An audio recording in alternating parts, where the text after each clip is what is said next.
Yeah, I'm sick and tired of this nonsense. Fight the darkness while liquidly wrestling with my conscience. You wanna battle with the most lit? Gotta admit it was kinda scary, Bloody Mary, but no one sense. Look at you, sadder than a fake tear. While I'm better than 88 tears, homie, better stay clear. Ruler excluding any place here. All I gotta do is put use in it, use and erase fear. Inside, I'll ignite the light, and when we fight tonight, everything's fine, divine energy.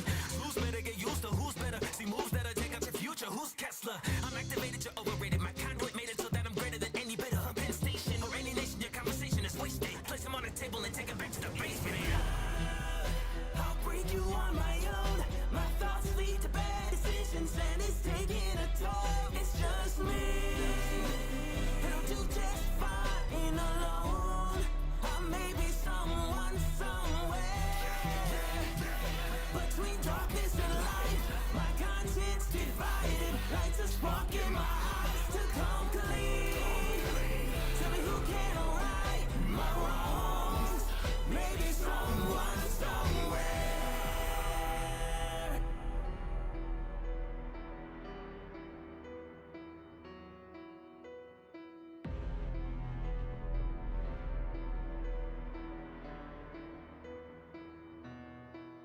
What else you got? I turn face, watch the great lost vicious. I pick up a victim despite it's a cakewalk. The bad guy with black light, take a block off cold. Only your powers and do a blackout. Yeah, loose, I'm getting loose, configure my moves. I'm taking these calls and ripping the biggest I do is taking your ligaments, put them in a predicament. Nothing but critical mass, I'ma consume in a bit. Who cares about a race fear? Just took a little foul to turn me to a monster that stays fear. Watch out, cause when I'm on a raft, I'ma take them and graph and turn them to a DFC skin graft. Hammers with fists, landing with quick hits. Man, Henry, do talk a big game till your lips split. If you're the beast, then it's time to feast. Got a hero, I make conduits in the streets. I'll break you on my own. My thoughts lead to bad decisions, and it's taking a toll. It's just me. I don't do just fine alone. I'm maybe someone somewhere between darkness and light. My conscience divided, lights a spark in my eyes to come clean. Tell me who can right my wrong. Maybe someone somewhere.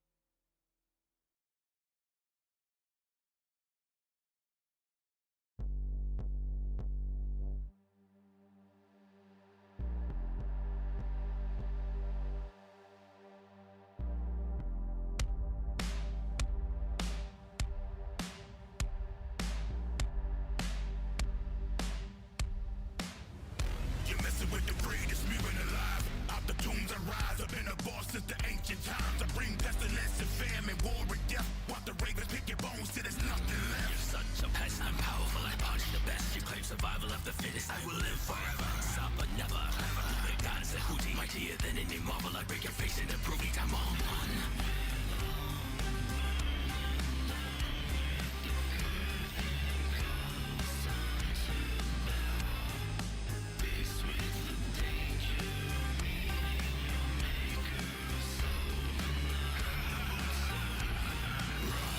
I am the myth, the legend, we fight this on sight. Get blinded by this morning light. Your time is up, better run it up like you're on a duck. Shake shift my arm to a big drill, I'm harming ya. Slave, now reborn a god.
Hi, everybody. See, everything should be working just fine.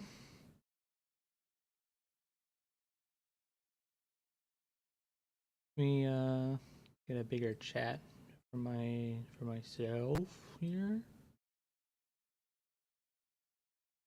There we go. That should be good.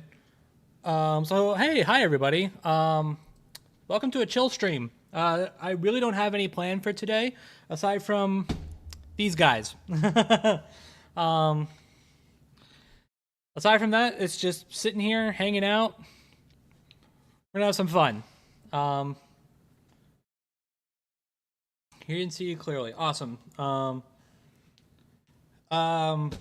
So, basically, if you didn't see it on Twitter or you didn't see the thumbnail, that last part I don't know how, but okay. I got an Amazon delivery. I ordered from Amazon like a couple days ago. This arrived. Oh God. This arrived yesterday. And I thought, you know, it would be fun. There's like 5 things in these 3 boxes, so let's just go through them on stream and just hang out with the chat. Sounds good. So that's what we're doing. And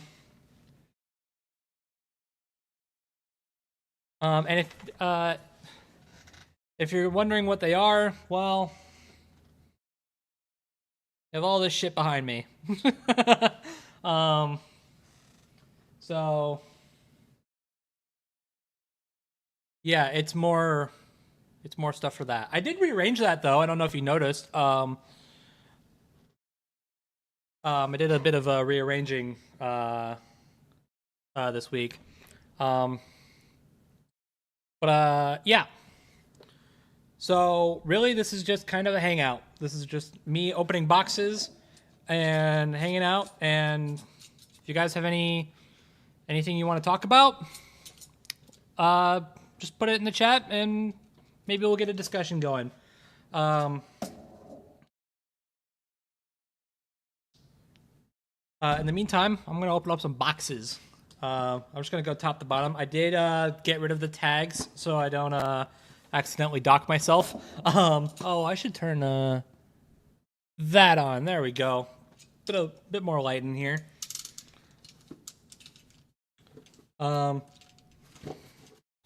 So yeah, so how you guys doing?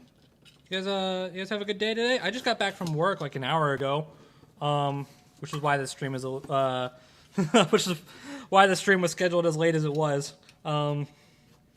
Any other day I would have been like, yeah, let's do it at like 3 o'clock, 4 o'clock, or something. I don't know. Nope, we're going 5 o'clock this time because being able to work at not being able to come home from work until like 4 o'clock is fun that way. All right, so first box. Gotta love the packing paper. Thanks, Amazon. I'm gonna mess up my studio. So, yeet. So first up on the chopping block is this guy. So this is obviously it's a bunch of Transformers figures. I'm a Transformers fan, so yeah. But this is, in case you couldn't read it, yeah, you're not gonna be able to read that, I don't think. This is the Transformers Legacy United Rescue Bots Universe Autobot Chase. So I imagine not a lot of people who are watching this are super big Transformers fans, but I'm curious if anybody knows who this is. Because I'm gonna be completely honest with you. Despite me being a big Transformers fan, I never actually watched Rescue Bots. I'm fine. I got a massive pain in the spine that tore the. Oh my god. Okay, that's fun. Yeah, back pains. I know what that's like. Believe me. I have a couch downstairs that I hang out on when I'm not up here. And that thing is hell on my back. I need to get a new one. I'd say it's a couch. It's more like a futon. Just wanted to make sure. Anyways, yeah, never actually watched Rescue Bots. I know it's like I know it takes place in like the same general continuity as like Transformers Prime, which is probably my favorite Transformers cartoon. I do gotta say, I do like the look of the instructions. That like orange in the background. I think that's kind of cool. I'll be 100% blind during this entire unboxing. I feel. Hey, as long as you're okay with that, then we will be straight chilling. Okay, so the fun thing is, so this is how they open up. This is how it's packaged in. But all the accessories for the guys. They're in this little shitty thing. Like, you know what? That is a level of like, just do whatever that I honestly kind of aspire towards. Like, gotta love it. These ones have the Autobot logo on it though. The ones in the previous year, which we might see in this, I'm not sure. I don't remember. They were just white pieces of tissue paper. All right, so yeah, there are all the accessories. I'm sure these will make sense later. I have a general idea. Let's get the figure itself out of the box, yeah? Okay. Gotta love these little suckers. You can't even see them on camera. Nope. All right, I tried. Here, maybe you can see it if yeah. Yeah, these little suckers. You gotta love these. And by love, I mean absolutely hate them. You know what's great is that I actually, I have when it comes to like this line of Transformers toys, the Legacy line, I have a shit ton of boxes sitting right over there, next to this shelving unit that you can't see, and they're all these guys. I like to keep these boxes because I think they look cool, but it is fun because whenever I like cut open these little ties here, I just put them back in the box and just put this cover over it, and then just put them away. I could very easily just throw them away, but hey, if they're gonna package the accessories in tissue paper, then I'm gonna put the plastic ties back in the box, because this is it. This is the I don't really give a shit stream, apparently. this is yeah. What was that line from the first Transformers movie? Like the Michael Bay one. It's like, do whatever I want and get away with it. God, I actually, I want to be completely honest with you. I actually really like that movie. I know like the Michael Bay movies get a ton of shit, and honestly, a lot of it is fair. But that first movie, I honestly think is really good.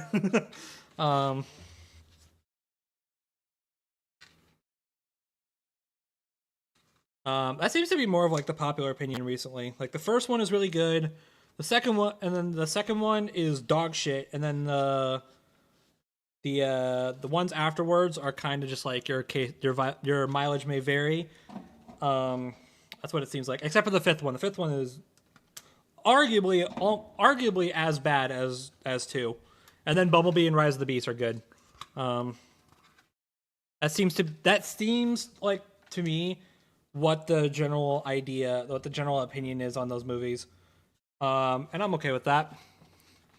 All right, just slide you back in.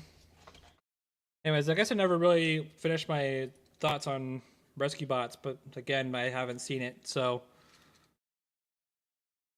which means, to be honest, not really super familiar with this character. I bought this because A, it looks cool, and B, so the whole point of the Legacy line is basically there's a shit ton of them back there. But basically it's doing a bunch of figures of a bunch of characters from all of Transformers history. Not just, G1, which they've been doing for the longest time. His arms are weird. Look at the okay.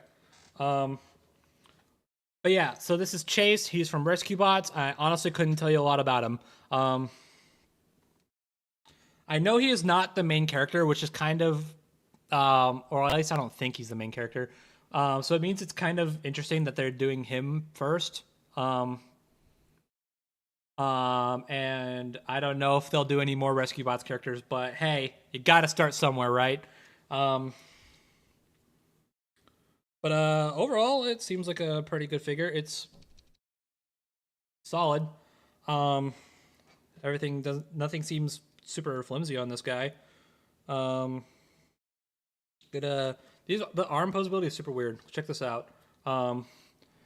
Like, I don't know. I'm gonna try to make sure you guys can see it, but yeah, you see that little this little arm, this armature sitting right here? That's what the arm is connected to.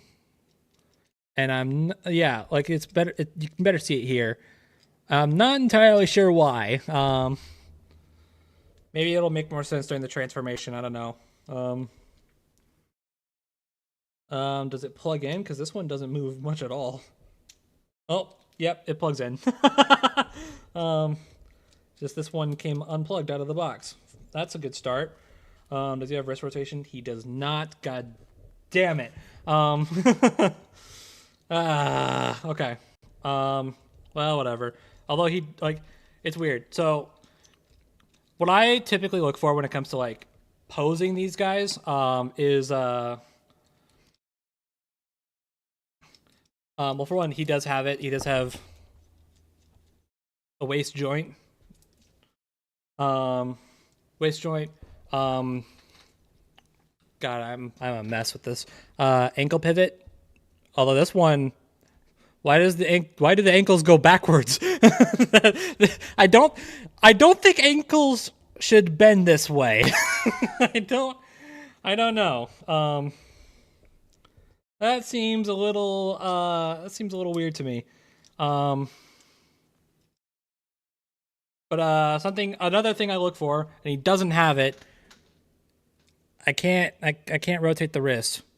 I can move it down, but I imagine, oh God, I broke it. Okay. It popped off. I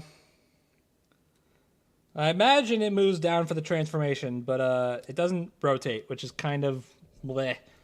It's kind of becoming a recent thing with more recent figures.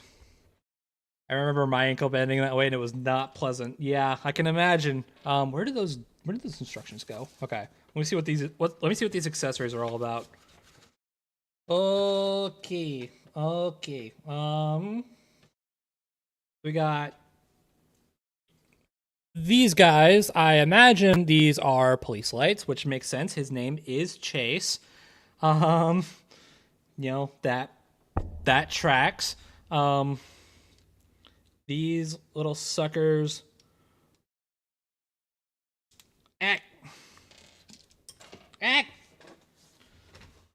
Little indeed. Where the hell did that go? Oh boy. Well, I'll find the other one in a minute, but yeah, they plug into his arm. So that's pretty cool. Now, where the hell did that other one go? Oh no.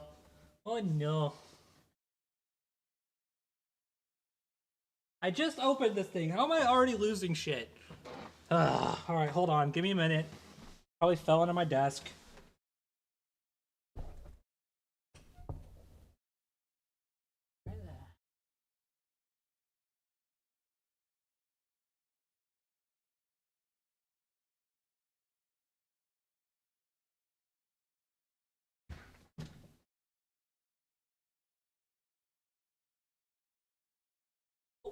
There you are.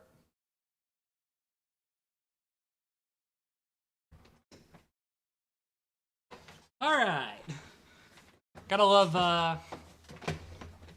having a look under your desk for tiny shit. All right, let's try and plug you in again. There we go. All right, yeah. So they rotate arm. Oh god. Okay, the shoulder rotation is very tight. That's good to know. Or all right, it's tight on one arm. Cool. So yeah, they plug into his arms. I know that Rescue Bots is more of like a kid's show, and there isn't a lot of action that I can remember. But I do like the idea. Looking at this, I do like the idea that he like shoots energy beams out of police lights.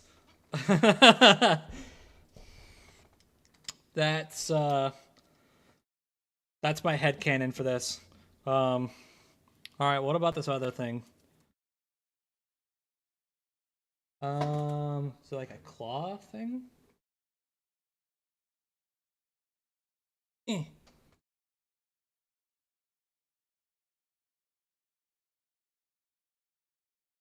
Yeah, there we go. And he just holds it.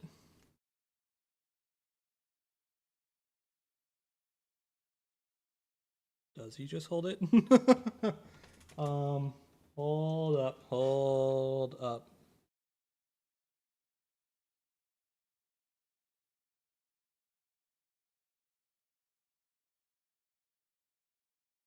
Does it just like slide over his hand? Is that don't look very right. That don't look right. I don't think it's supposed to do that. Hold on.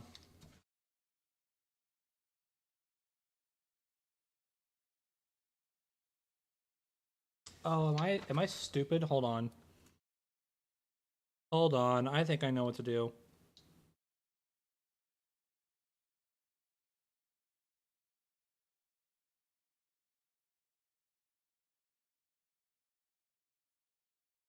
I think.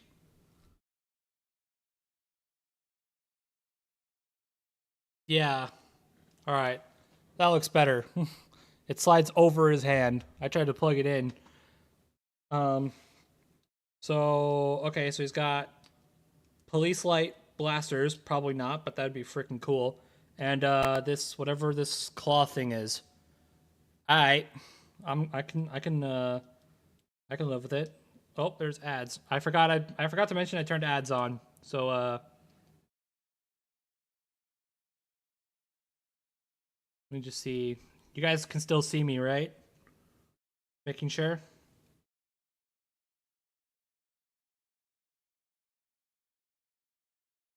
Before I move on to the transformation.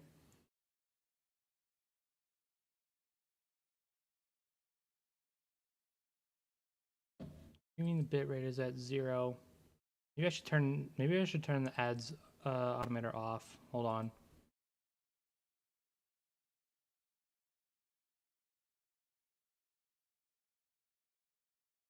Yeah, I'll just insert them manually.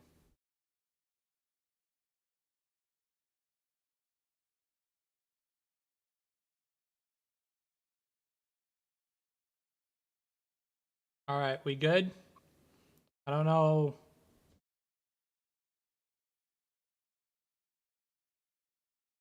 I obviously don't have ads playing on my end, so I don't know if you guys can still see me or hear me. It's probably a really shitty idea to put ads on a live stream like this with very few ad block. That's probably smart.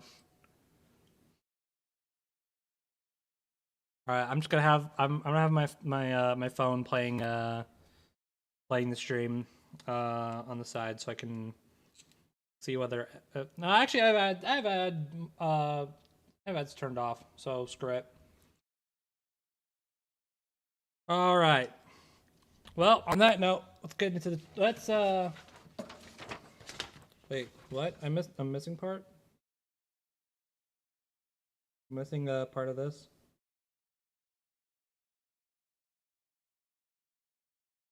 Wait, what? Hold on.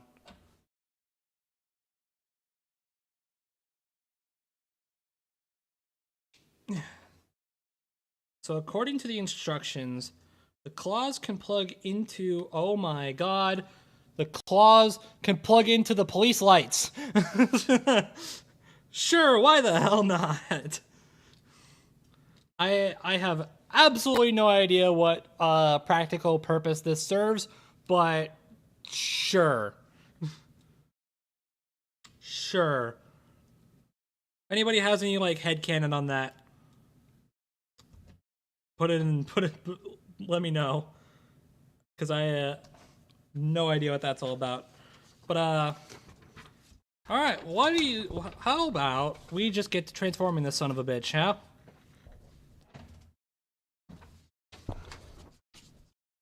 So alright.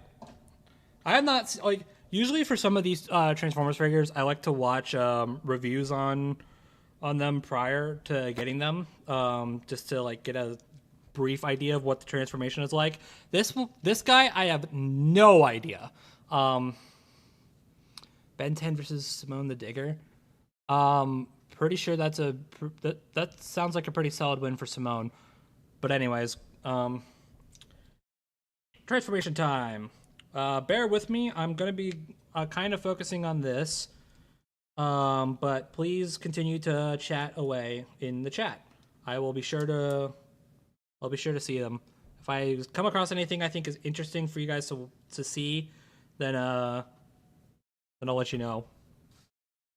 I'll let you guys watch. I wish I had like a second camera or something for like to place like on my desk or something, so you guys can see me do this, but I don't. So sorry.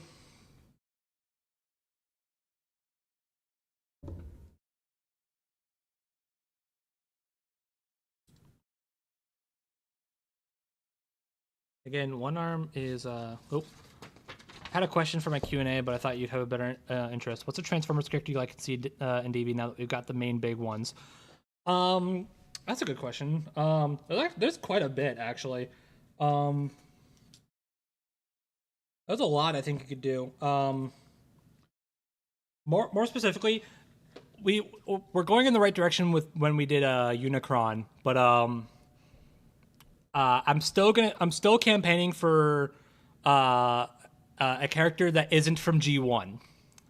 That's my main campaign right now. I was like, at that point, I don't really care. I say that one of my most wanted Transformers fights is Grimlock versus the Q-Rex from Power Rangers, Power Rangers Time Force. Yeah.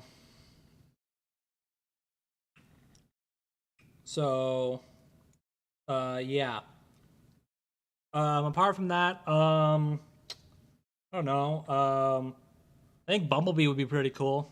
He's kind of like the next big icon character. I want it to be movie versus Bumblebee though. Gonna be completely honest. This is really snug in there. All right, there we go.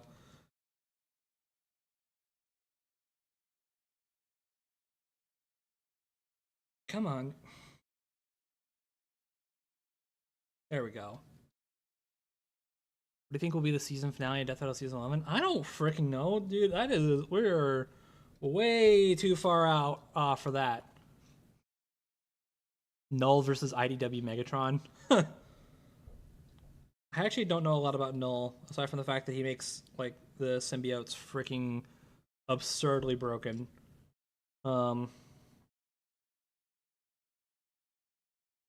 Let's see, other Transformers death battles. Oh,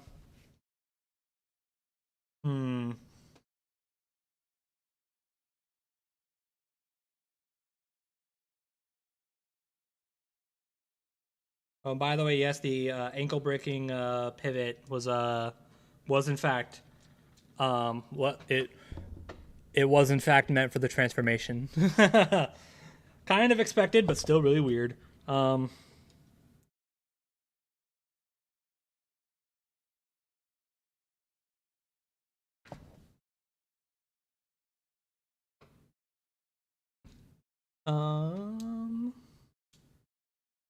trying to think of other. Do you think Kyle Rayner versus Simone the Digger will end like Ben 10 versus Green Lantern?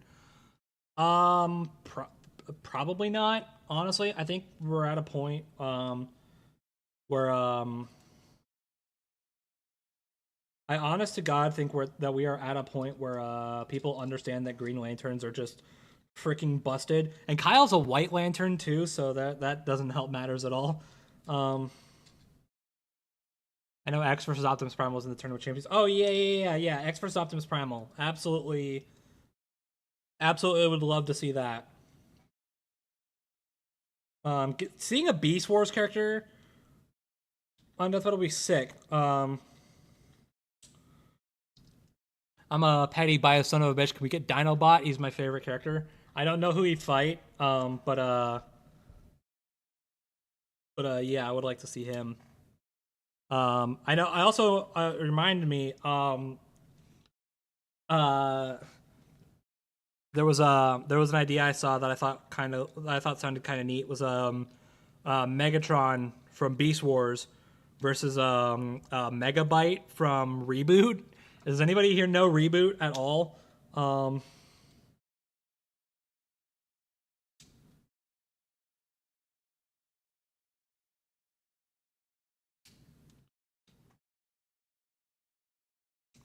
I thought about for a while doing like those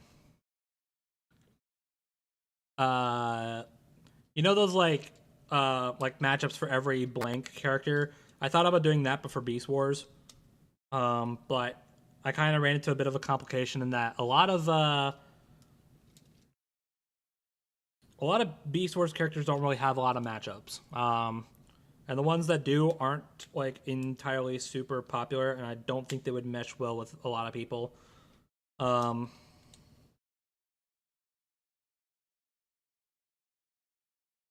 no, Reboot from name. Yeah, well, I mean, I haven't seen it, but it's made by the same people who made Beast Wars. So, like, who animated Beast Wars. So, there's some clearance issues on this guy. That's fun. Unicron versus the Anti-Spiral. Who do you think will win? Anti-Spiral's from Gurren Lagann, right? I don't know. I'm not crazy familiar with I'm not crazy familiar with Gurren Lagann. I think Ben 10 should have fought Blue Beetle instead of Green Lantern. To be honest, I don't think it would have ended any better. Oh, there we go. Got him.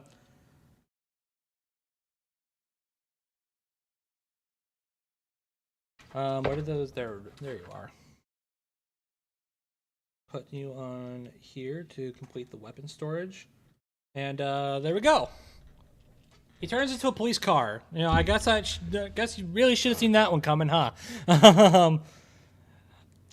Does that? Oh, it's.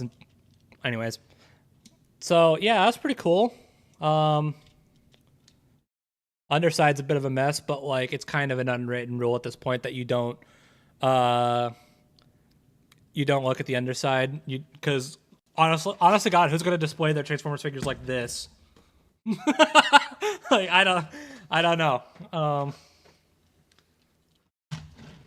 But he rolls. That's not a great.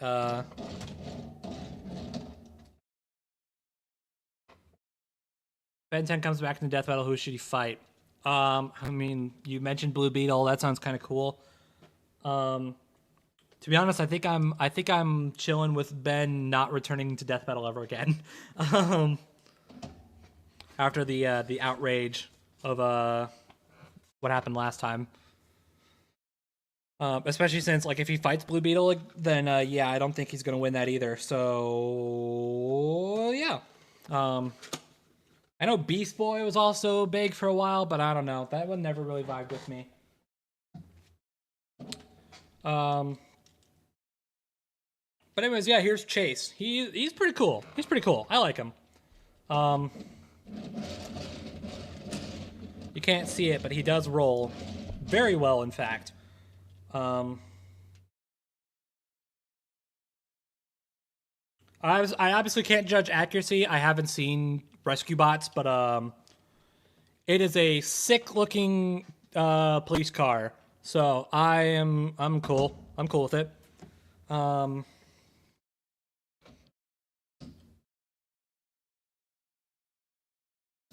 So yeah, that's a good figure. I think that's a pretty neat figure. The ankle pivot is definitely really weird, but and the lack of a wrist joint, I thought it would be because of the transformation, but I did not move the wrists one bit during the transformation. So I don't know. But all right, let's go with the next box up. I believe I know. Yeah. So this one has one figure. These guys have three. This box here has three. So we're gonna go with the one. I know what this is, and I'm super excited. Because this is a hard figure to track down. But I found it on Amazon for a little slightly overpriced, but at this point I don't care anymore. And was like, all right, bet. Spawn versus Alistair. You're gonna have to remind me who Alistair is, because I'm sure I've heard that name before, but I don't know who that is. But I imagine probably Spawn. Spawn is freaking overpowered as hell.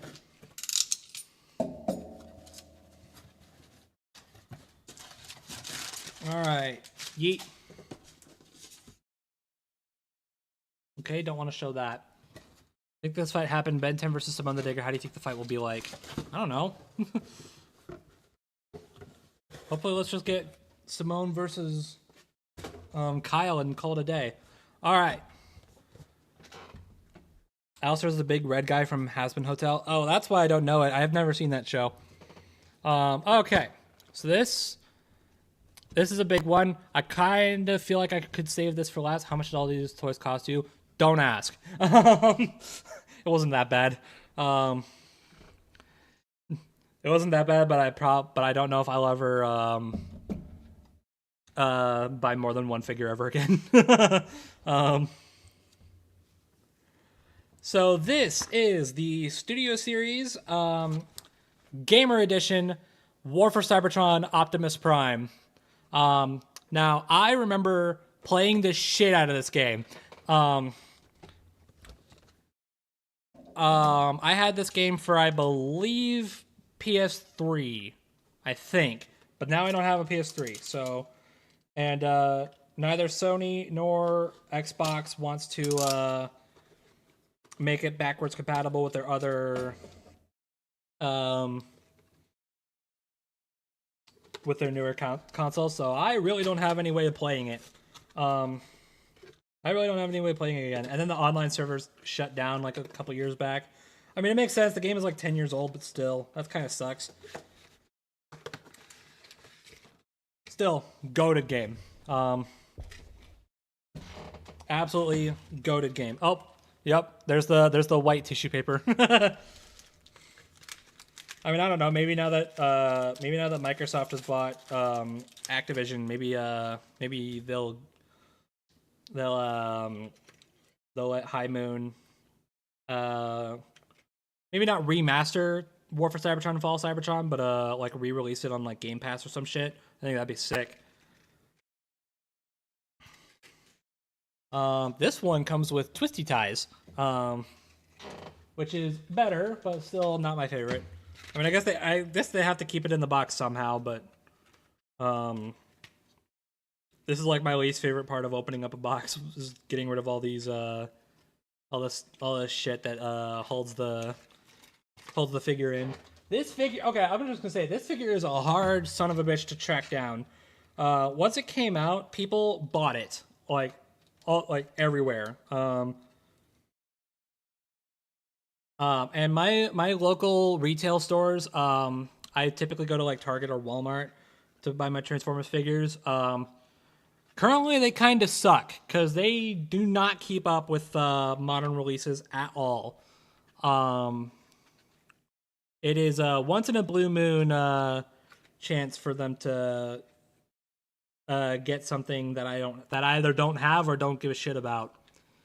But yeah, I found this one on Amazon for slightly overpriced.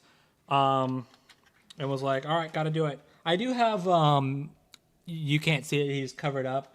But I do have Megatron as well. I do have War for Cybertron Megatron as well. And that figure is okay. But the limited articulation is really, really not the best. Why does Simone and Kyle make sense as a fight? I don't know, just vibes. I don't watch Gurren Lagann. You are asking the wrong person about that. If you have any questions about Gurren Lagann, I could not tell you. I could not tell you anything about it. Aside from that, it looks crazy busted. Okay, so here's the big boy. And I gotta say, I mean, it's a little chunky in comparison to the model, but it does look quite a bit like how he does in the game. That's pretty cool. I mean, granted, the War for Cybertron designs are pretty chunky as is, but still, this is ridiculous. I actually did have they did a toy line when the game came out. I did have the Optimus of that, but I took I believe if memory serves, I took it to a friend's house. The friend had a dog, and I forgot to take the toy home, and the dog destroyed it. So, oh, I almost forgot.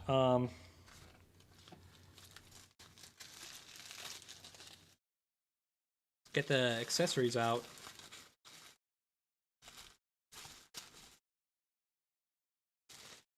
I believe this comes with a rifle and an axe.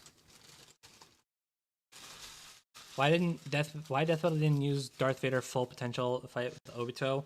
First off, English is definitely not your strong suit. That's probably rude of me to say. I'm sorry.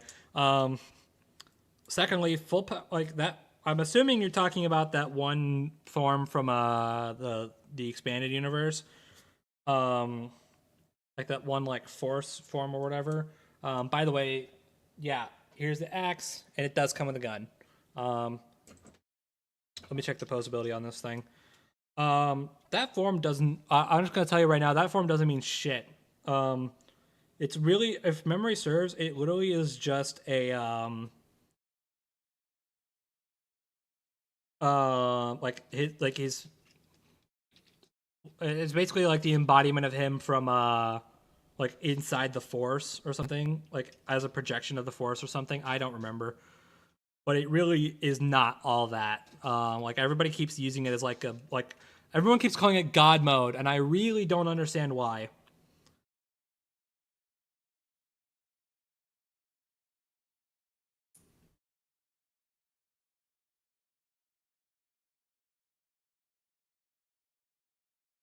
I will say this waist joint, I think it's his soul or something. That's it, yeah. I think this waist joint is a little loose for my liking, but like, it's not too bad. Everything else seems pretty nice and tight. His legs don't move back at all. That's fun. I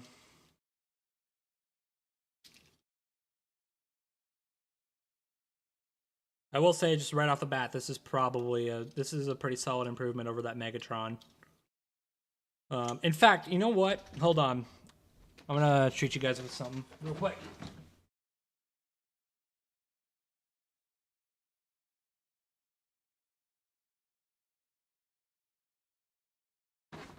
Here is Megatron for a comparison, and maybe I'll get Optimus into a pose later, but yeah.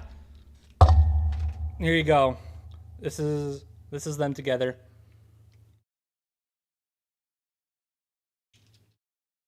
So yeah, the problem with Megatron, by the way, in case you're wondering, is that is literally as far as his knees go. I think there's like a tab in here somewhere that doesn't really mean anything that I could probably shave off. But why would I need to do that? Why should that? Why not just I don't know. This figure is an anomaly. I like it, but like, So how does plugging in the weapons work? Where are the instructions? I just realized I never took the instructions out. Whoops. Studio Series Pox, yeah. Studio Series packs its figures a little differently. Get this shit out of here.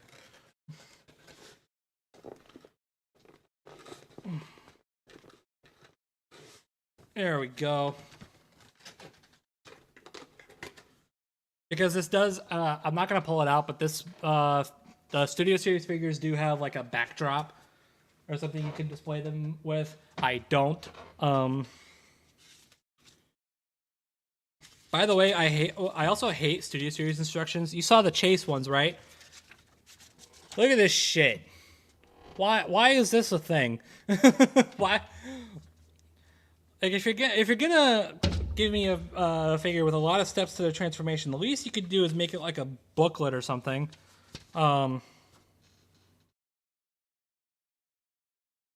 Definitely don't understand this, but okay. Trying to see how like plugging in the weapons works. I assume the axe is just like you plug it into his hand. It's a giant axe, by the way.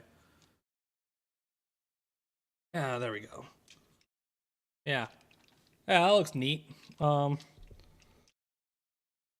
Spider-Man fight if he comes back. I don't know. I know Ladybug was probably the big one for a while, but I feel like that's died down at least a little bit. Wait, what?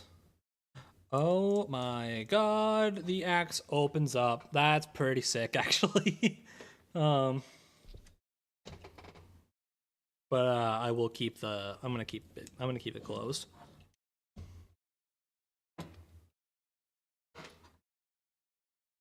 Okay, so the arm comes off. That's a good sign. Oh, well, that came off super easily. All right. Well, I imagine that was probably the point because,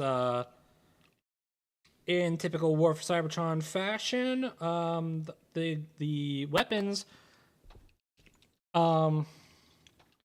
actually come out of the hand. Like the arms transform into them, which I think is kind of cool.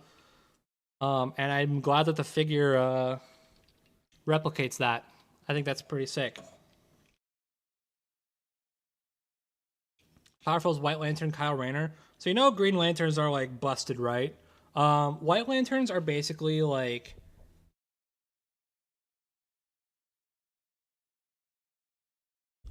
Yeah, you have a White Lantern... Oh, you do, wow.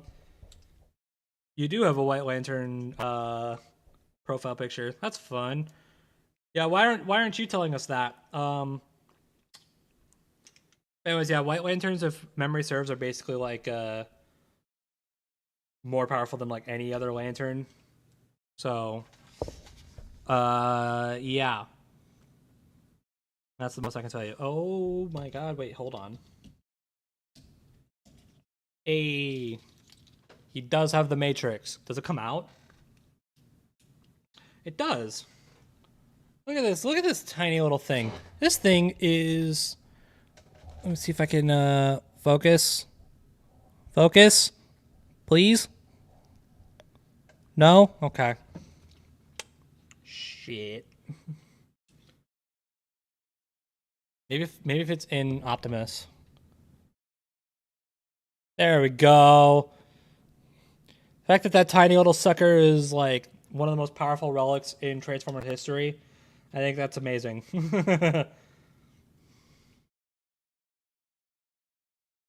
All right, I think it's time. You know what? I'm gonna get him into a pose real quick, just so you can compare to Megatron.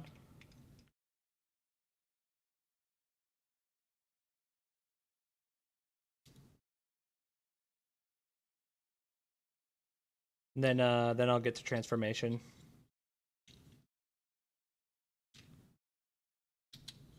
Oh, the feet can move up, but that opens up a panel. That's for the transformation. Probably pretty useless for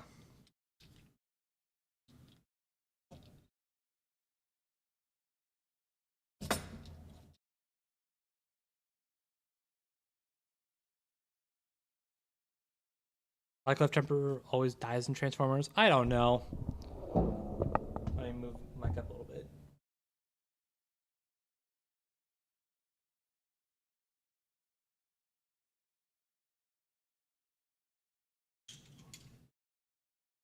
There you go.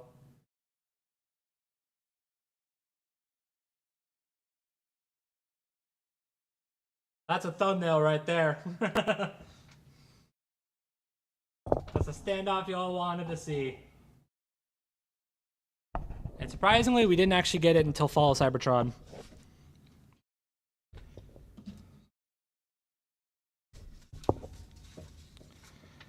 Alrighty then, let's get right to the transformation. Alright, so probably gonna need to put the other arm back on. That just seems like kind of a given. Thumbnail worthy, exactly.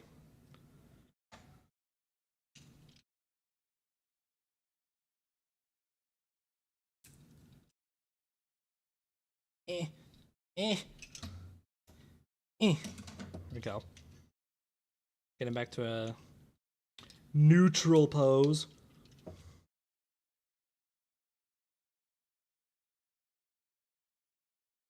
Do a little shake just to make sure things are solid. Why people still hate Hot Rod? I don't know. It's kind of become a meme at this point. Hot Rod's just like, I mean, it's kind of become a meme at this point that Hot Rod was the one responsible for Optimus's death in the movie. But honestly, I'm going to tell you this right now.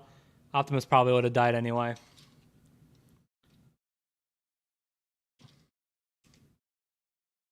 But it's just kind of become too much of a meme at this point to just hate on Hot Rod for it. I mean, Hot Rod was also kind of like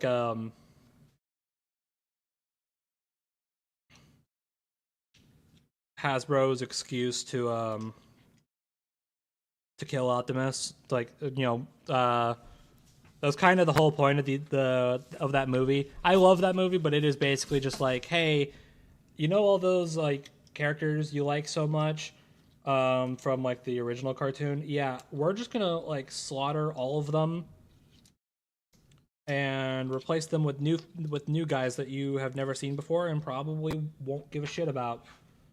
The last part wasn't true, but the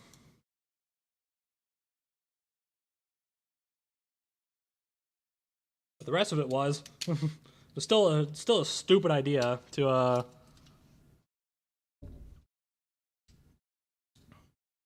you know, kill off old characters and replace them with new ones. It was the G.I. Joe approach, as my dad has told me. Because they did a similar thing with G.I. Joe.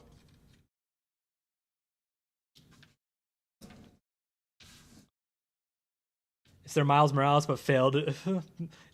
Kinda, yeah. I guess you could say that.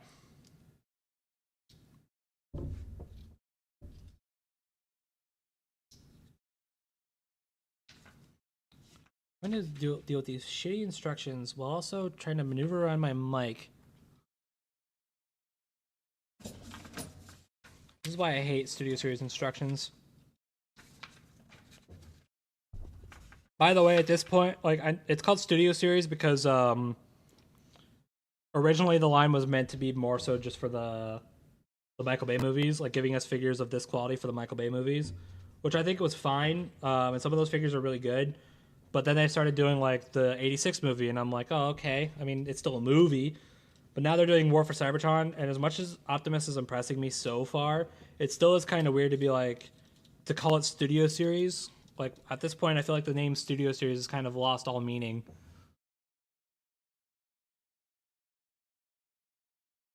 But, I don't know. Maybe that's just me.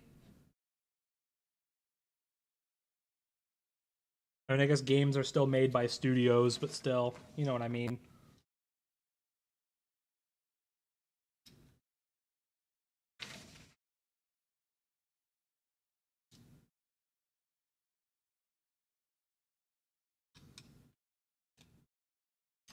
There we go.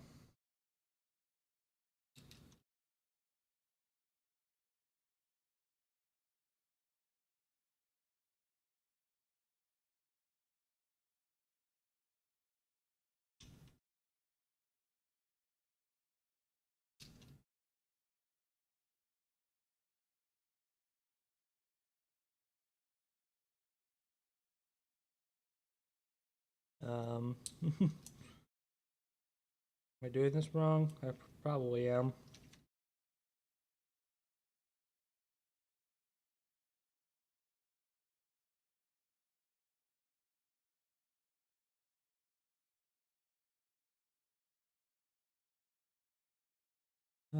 Yep, looks like I'm doing this wrong. Okay. How do I mean, obvious question, how do I do it right? Lobo versus Battle Beast. Like from Battle Beast from freaking Invincible? Probably Lobo. Gonna be honest with you. I really don't think Battle Beast stands much of a chance in that fight.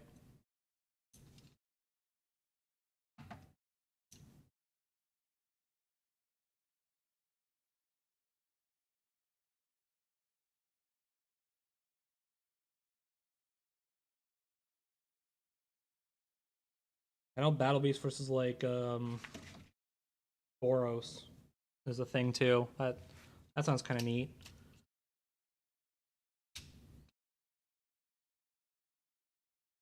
Shit. Come on, stay in there.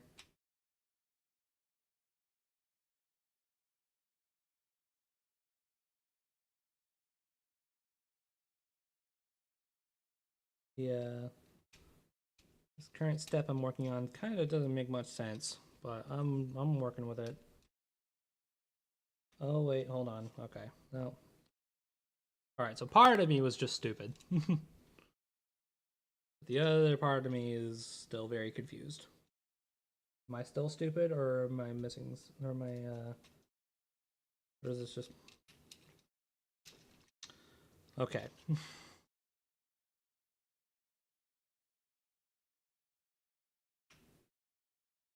Let's try that again. Okay. Oh my god. Okay. Stay connected, you. I'm sorry this is not like the most like during transformation, this isn't like the most entertaining thing ever because you guys can't see what I'm doing, but really nothing much I can do about that without messing this up even further. I know you're not plugged in. I know you're not plugged in. So plug. Wish I could see. That'd be nice.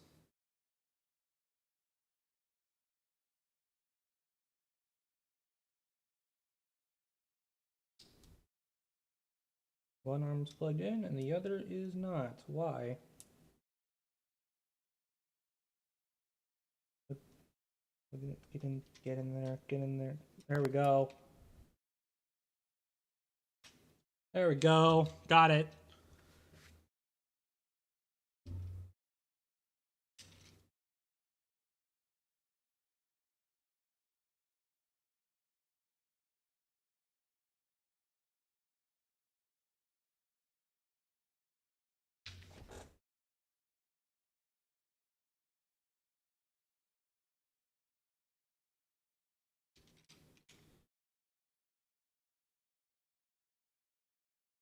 Come on.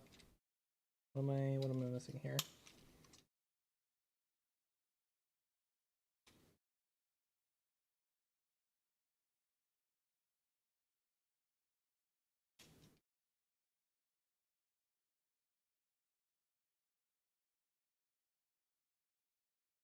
Come on. Yeah. There we go. Now to do the same thing on the other side. Oh my god. Prime. There we go. I think I got it. Is that everything? Aside from putting the weapons on? Seems like it. Okay, well, first off, there we go. Got him in his Cybertronian truck mode. Shock and surprise. Optimus Prime turns into a red and blue truck. Are you shocked? I know I am. But I can also put weapons on this guy, which is going to look absolutely ridiculous. But hey, it is weapon storage. We take those.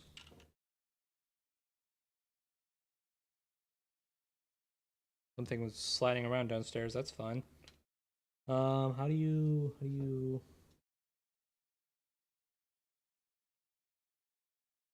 There we go. Now, doesn't that just look sick or what? Probably gonna have to go with or what. Not some great weapon storage, but weapon storage. Here's how I roll. Weapon storage, no matter how ridiculous it is, works. You know of any Transformer named Tarn? I saw a DB idea with this guy versus a character that spoke to me, so I want to know a little bit more. Oh, Tarn. Yeah, hold on.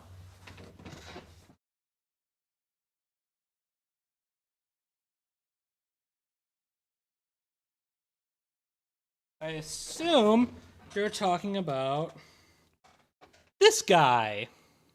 Yeah, I'm familiar with Tarn.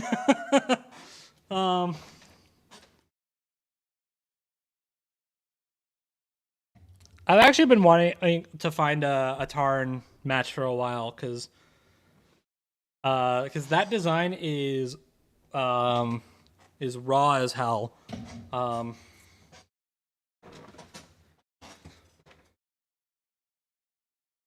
By the way, the YouTube Studio is telling me that the audio stream bitrate is 0. Does that like mean anything? If so, why is it 0? It shouldn't be, I don't think. It's never been a problem before. But whatever.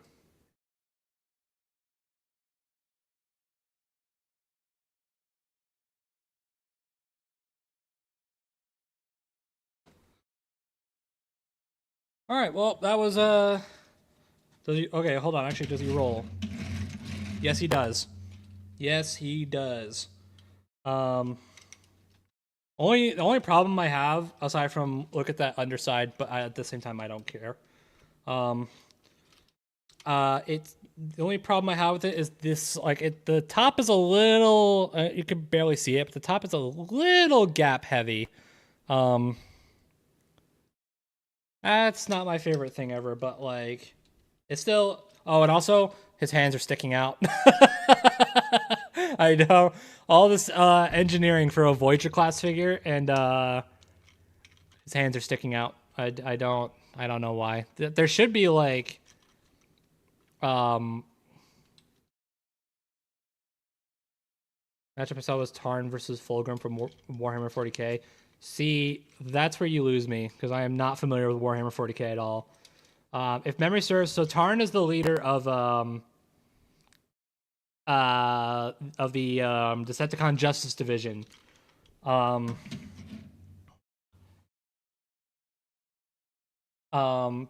Basically, like I think it was like a hit squad for Megatron back during like the earlier days of the war, I think.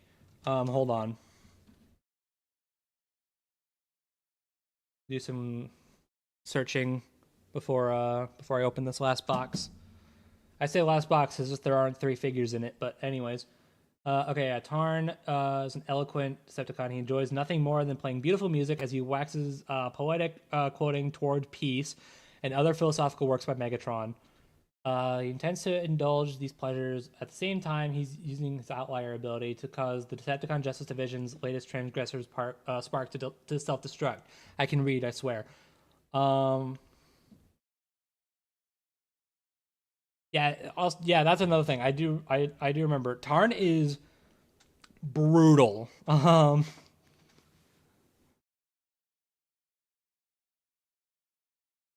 the IDW comics are super violent at times. And Tarn is brutal. He is violent. He is messed up in the head.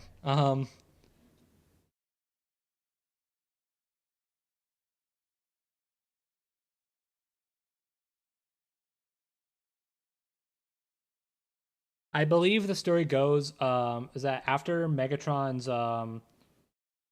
turn to the Autobots. Tarn was like trying to find his former, like he's like, Tarn is like, memory serves, Tarn is like scarily loyal to Megatron.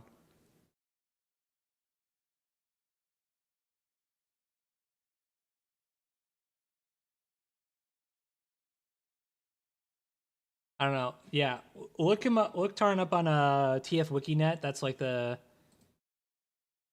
basically the official Transformers wiki. Here, I'll put a link in the chat. And then just hope that that you'll be able to click on it. There you go. Should give you some history on Tarn.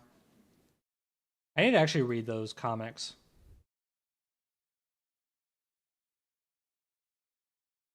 Kind of feel bad that I don't. All right, let's crack this. Let's crack this box open.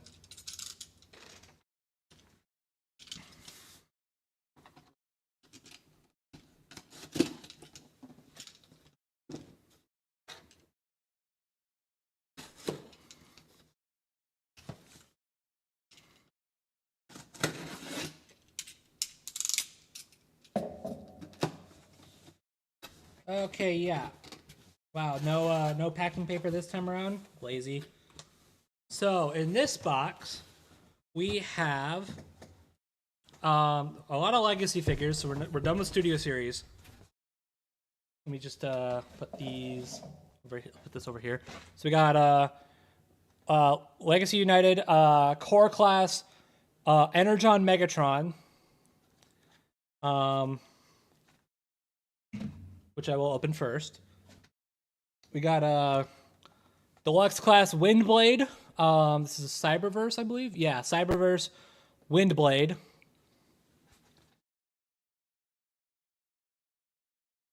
And last but not least, animated Bumblebee, which I think is sick. I remember I didn't watch a ton of animated. I really do want to fix that. I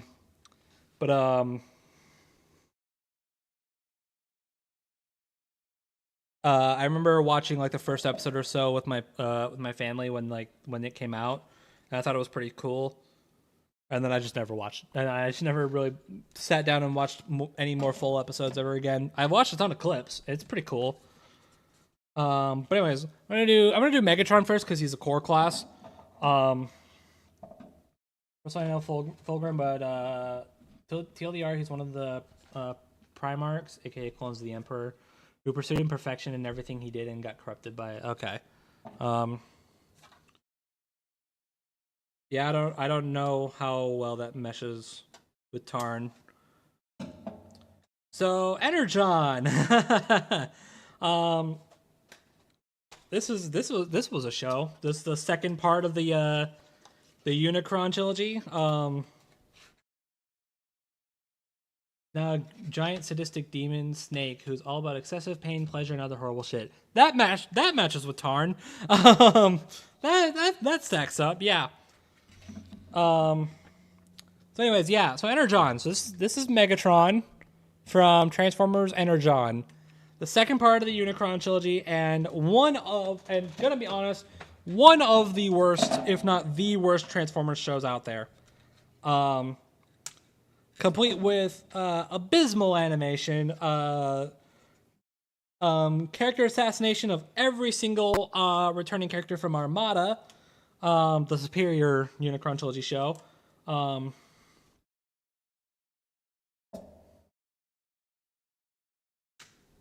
And responsible for one of my least favorite decisions in Transformers history, bringing back my favorite character from Armada from the dead and giving him amnesia, and with basically none of the characters even making as modicum of a big deal about it.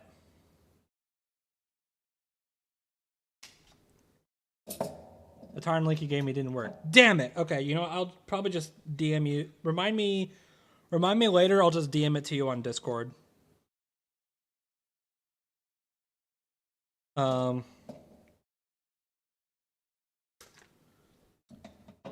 But in Energon's defense, it does have some pretty sick designs. And I do like what they did with Megatron. Less so as a character.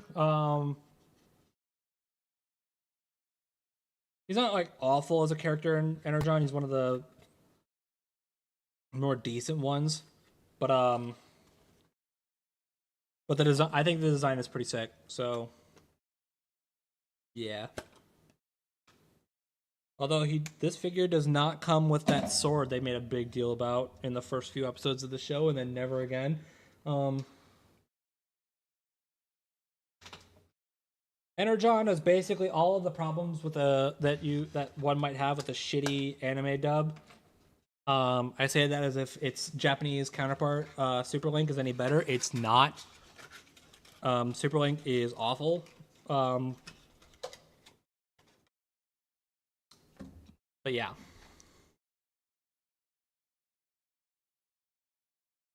But okay, first problem immediately off the bat. What the? Oh, okay, that's a good start. That's not even what I was about to talk about. These knees are really, really loose. Hold on. Let me see if I can let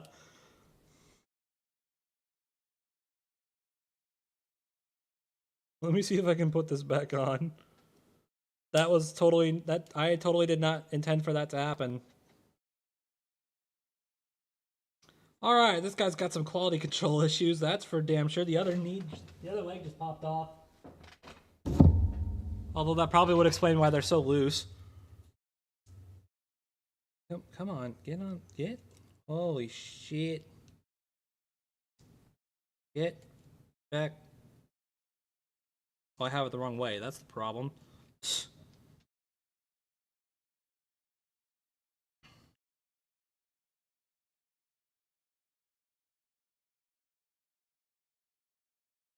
All right, we're off to a great start with this guy. I'm starting to take back what I said. This is what I get for being positive about Energon, huh? Figure just up and breaks on me.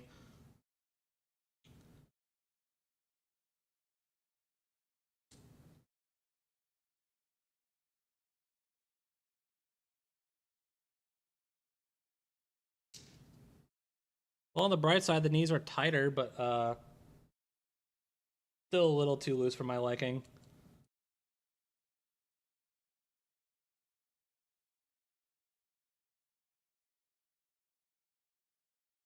Here, just for you guys, well, let me see if I can find an image of Megatron from Energon. Just put it on screen real quick,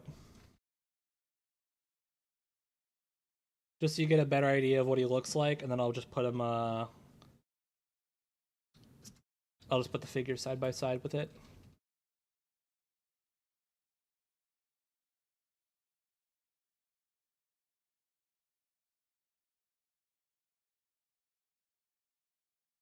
Or like artwork or something, or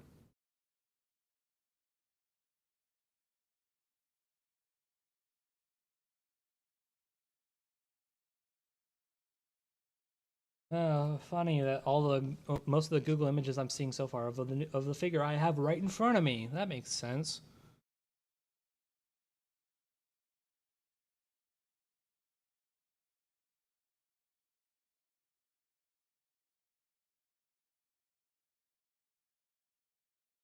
All right, you know what? Yeah, never mind. Getting tired of just looking at him. I don't like the way Energon looks. Like the cartoon does not do the designs any justice. Because the cartoon just looks straight up awful. Look like if you guys want to like torture yourselves real quick, like look up screenshots of Energon. I think screenshots might not look too bad, but actually seeing the animation in motion, oh, it's rough.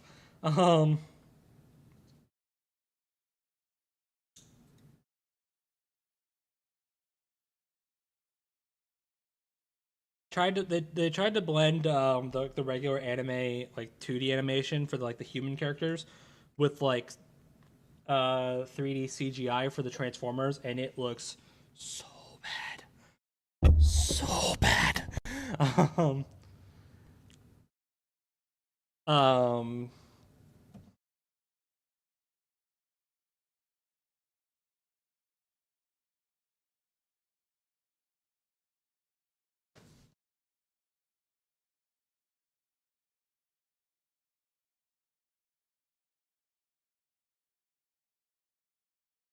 okay. Which series of Energon? It's literally just called Transformers Energon. That's literally what it is called.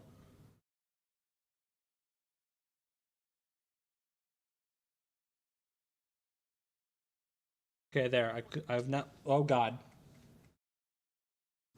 Okay, hold on. I forgot to complete the look. Hold on. There's something about this that I completely forgot about that completes the look, and it has to do with the accessories. So give me 1 second.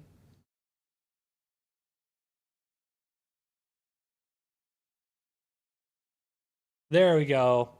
He's got shoulder cannons, which I don't recall him using very often, to be honest. Um,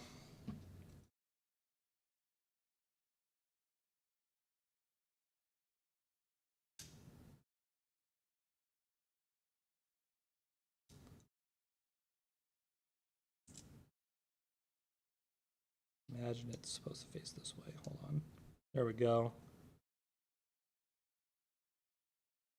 And then he's also got this thing.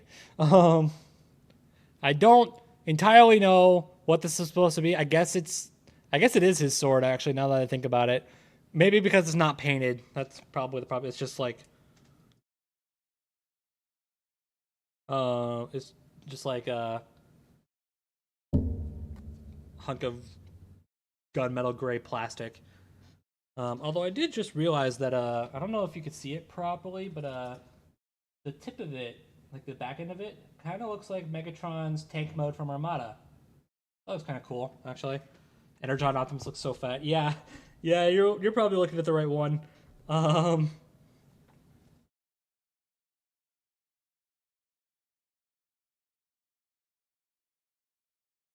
I should note for any hardcore Transformers fans who are just lurking in the stream, you can kind of see him, but I do have right there. There's Armada Megatron, way in the back. It's a leader class and a core class. I don't know why they decided to make this guy a core class, but okay, sure. Why the hell not?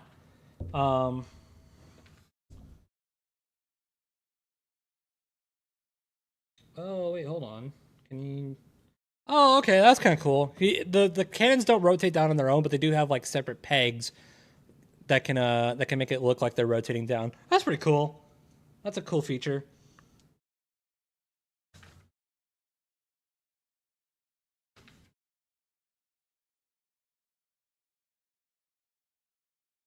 Posability is not the greatest, but it's a core class, so I don't mind that much. Thing you need to know about core class figures is that they have a metric shit ton of ball joints. Like you see that little focus. There we go. See that little ball in Megatron's elbow there?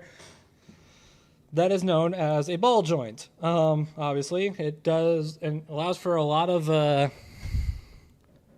range of movement. And core class figures are filled to the brim with this shit. Except for this guy, apparently he does not have much. He doesn't have anything on the head, or the legs, except for his hips. There we go.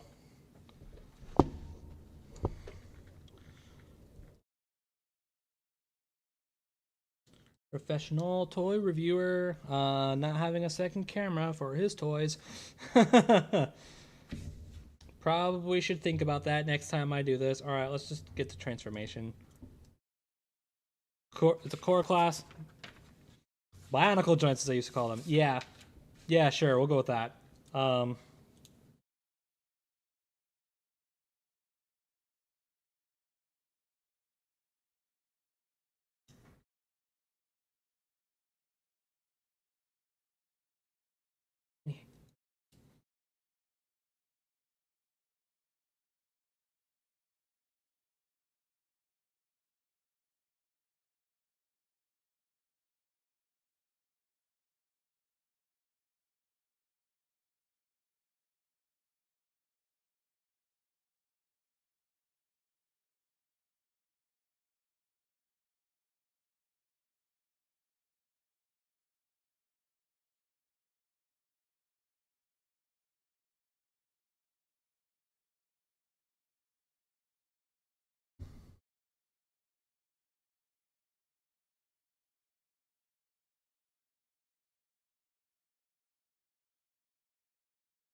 on.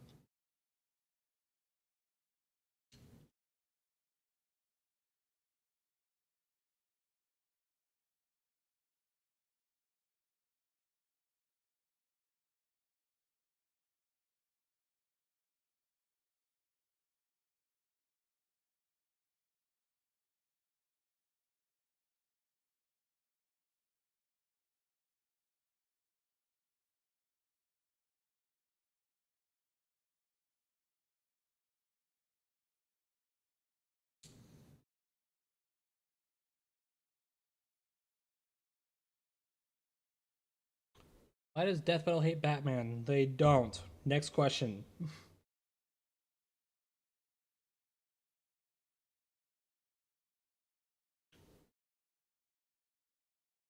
Tell you why I hate Batman. No, I'm just kidding. I'm not doing that. I've made my, I think I've made my stance on Batman as a character pretty clear on the podcast.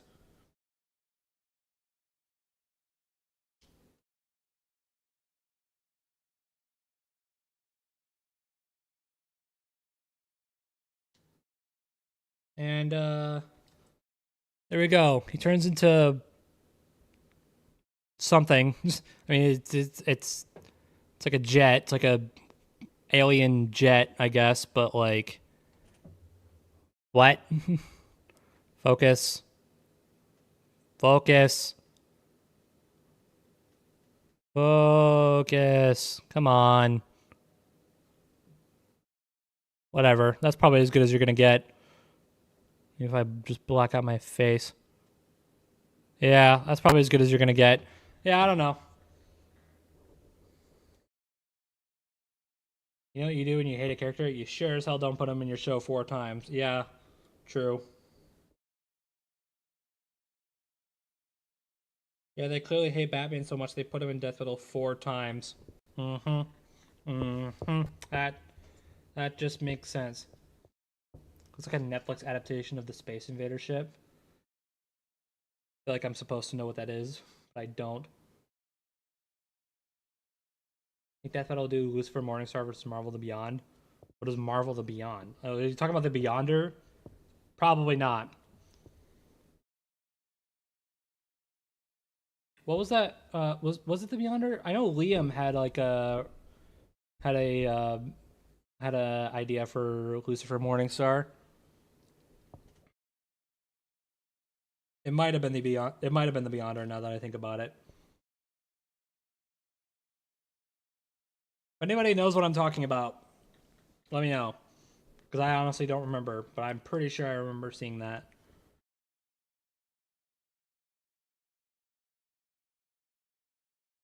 But yeah, this certainly is something. I know with the upcoming Armada tidal wave. Oh, it is the Beyonder. Okay. I know like they kind of like accidentally confirmed that they're gonna do an Armada Galvatron.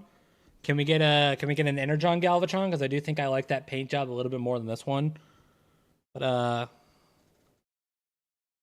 I mean, it is a perfectly this is a perfectly fine recreation of how he looks in the show. It is obviously very tiny, but it works. These are meant to be like table fillers. That's what these are meant to be. They're meant to be table fillers. I just realized this entire setup is in the way. I'm still trying to figure out what I want to do with this microphone. Is Torek the only person in this chat? No, there's the god of the comic as well. But anyways, yeah, this is a perfectly fine adaptation. This is a perfectly fine recreation of how he looks in the show. So take that how you will. If there are any inaccuracies with this guy, I don't know what they are.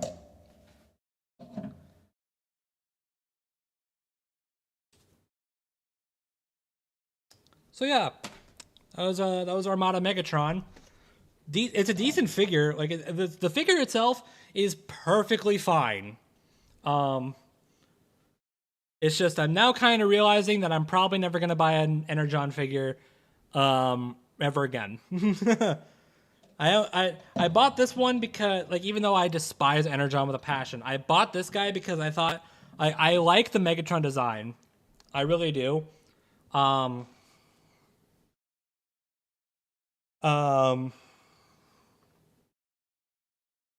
I was like, and I also, because I want to buy more legacy figures that aren't G1, because as you notice, so here, let me give you a bit of an idea. So, that shelving unit back there. So I rearranged it a little bit so that you can't see it, but the bottom shelf are any movieverse figures I've got, from like the Michael Bay movies to Bumblebee to Rise of the Beast. The top one is Beast Wars, entirely Beast Wars. This middle one down here is for basically any like alternate universe shit, like basically not Beast Wars, not movie, not G1. These shelves here are entirely G1.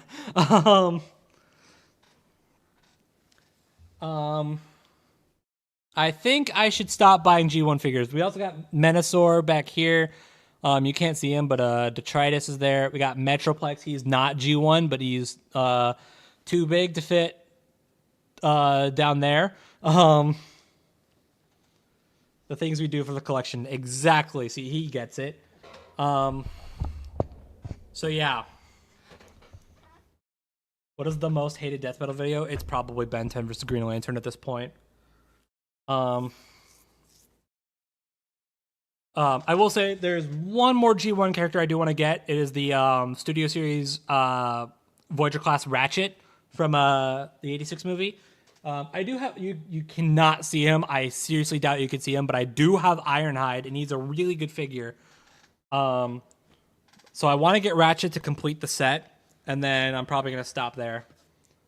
No, I also want to get that Studio Series Ultra Magnus. I do have the Kingdom.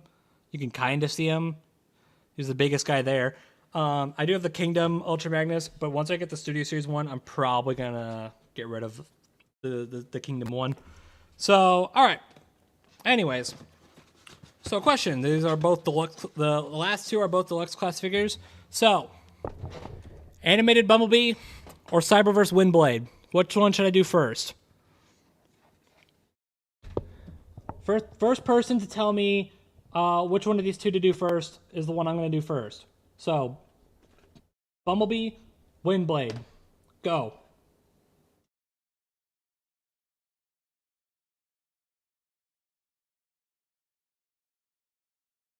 Pretty sure they meant what is your most hated episode. Oh, okay.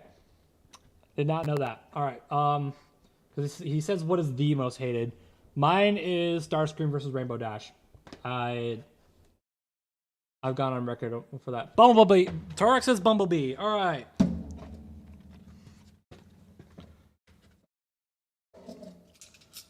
Anybody who wanted Windblade first, you should have been faster.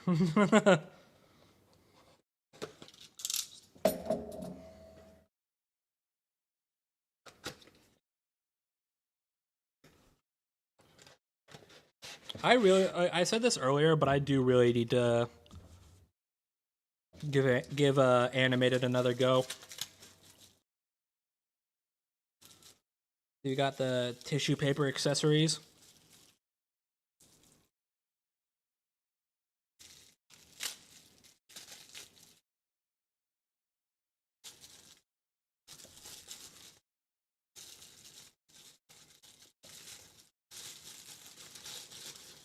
kind of elaborate further on my distaste for Starscream versus Rainbow Dash. I mean, I don't think the episode is like good, even on its own. I just dropped one of the things and also dropped the box. What did I just lose? Okay.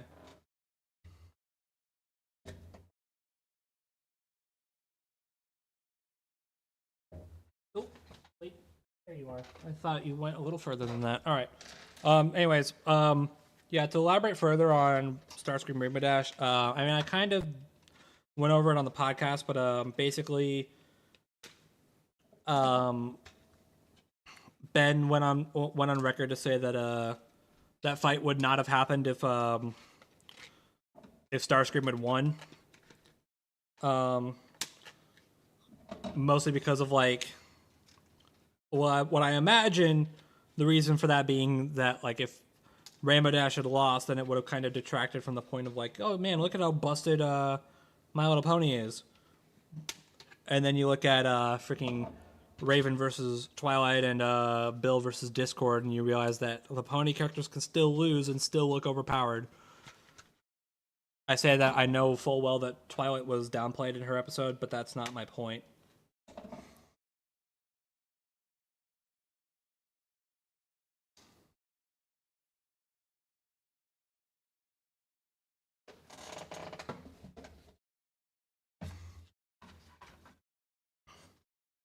But no, it's not. I don't hate Starscream versus Rainbow Dash just because like Starscream lost and I'm petty about it. Like the latest episode literally had Unicron lose, and and that episode is amazing. So my problem isn't the Transformers character lost. My problem is that the Transformers character was never going to win. Like with every death battle, there's always a chance of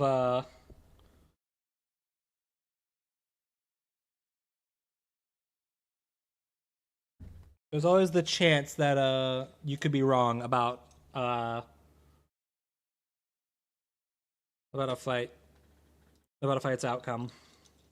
I got Bumblebee up, by the way. That's like honestly, it's a little chunky, but it is like really close to how he looks in the show. From what I do remember of it. Like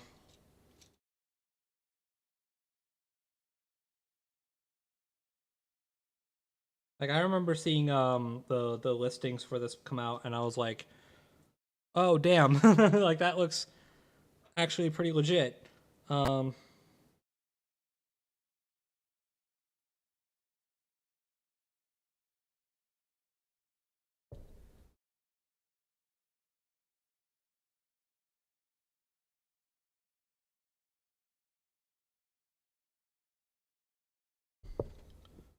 But anyways, yeah, like Starscream was pretty much like doomed to lose the second they greenlit that episode, because if he won, then they would have been like, all right, well, never mind, not doing this episode. And I just don't think that's professional of them. I know, like at that point, they didn't really know what they were doing, but that still feels kind of disrespectful, to be completely honest.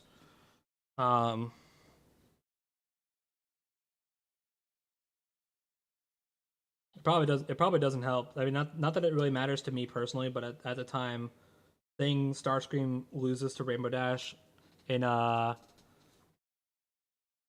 was it, 2011? Yeah, Starscream losing at that point is wrong.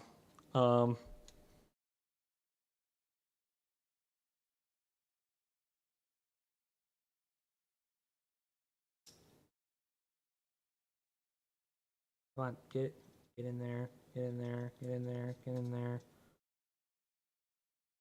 Holy shit, get in there.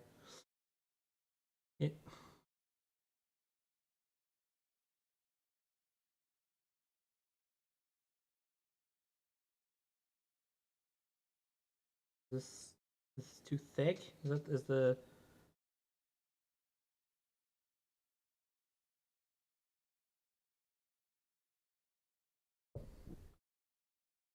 All right, well, screw that thing then. I tried to put the other one in. So he does come with guns.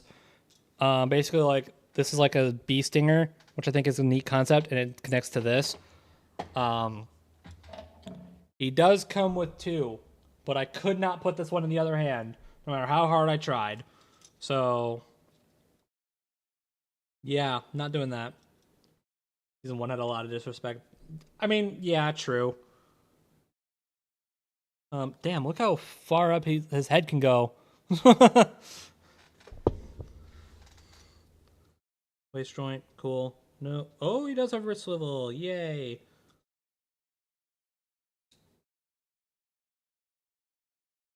There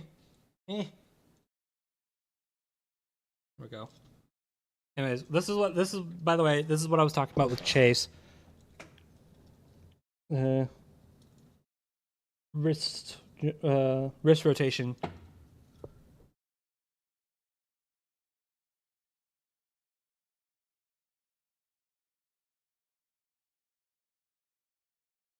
All right.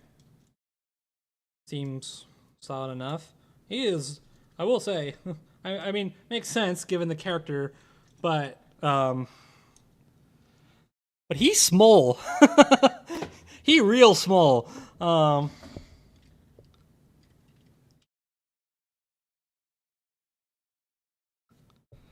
I'm not transforming Chase back just yet, but here, like, look at this. He real small.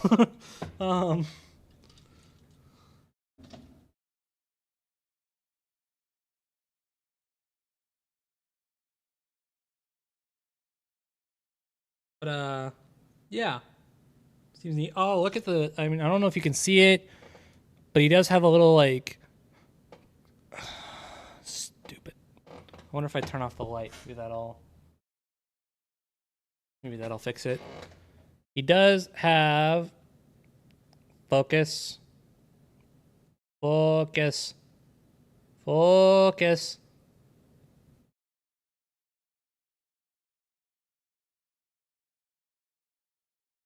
Come on. Whatever. What I'm trying to say is that he has like a cartoony smirk, kind of like a Sonic the Hedgehog kind of smile. I think that's a cute attention to detail for a cartoony figure. He's just a little guy.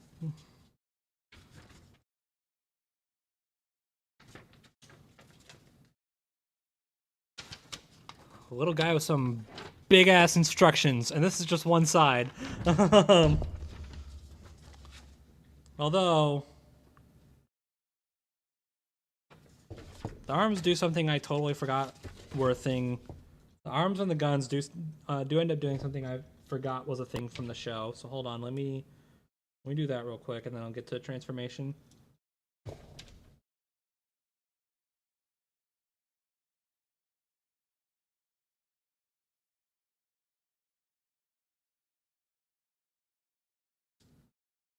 The only problem I have with the small figures is that the panels that flip in and out for transformation are even smaller.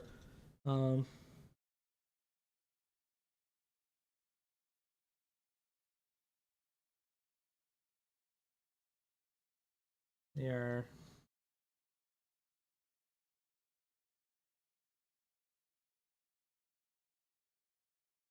kind of a bitch to open and close.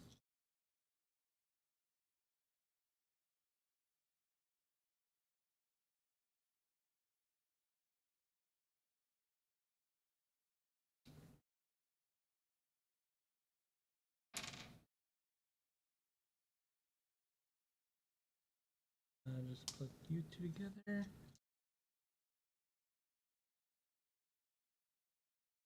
Plug it in. Plug. Plug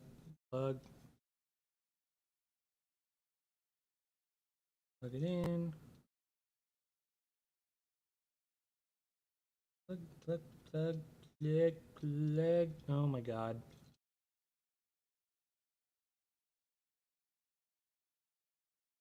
Plug it in. There we go. He can do this. And I honestly think that's kind of sick. Let me turn the light back on. There we go. You can do that. I think that's kind of cool. I did not know that the figure was capable of this too.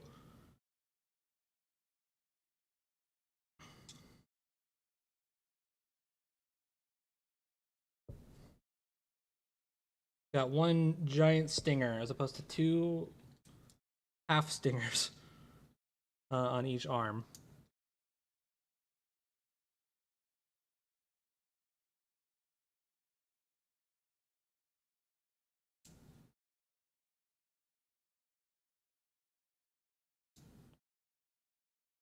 He's doing the Genos move. Yeah, there you go. All right, now I will get to transformation.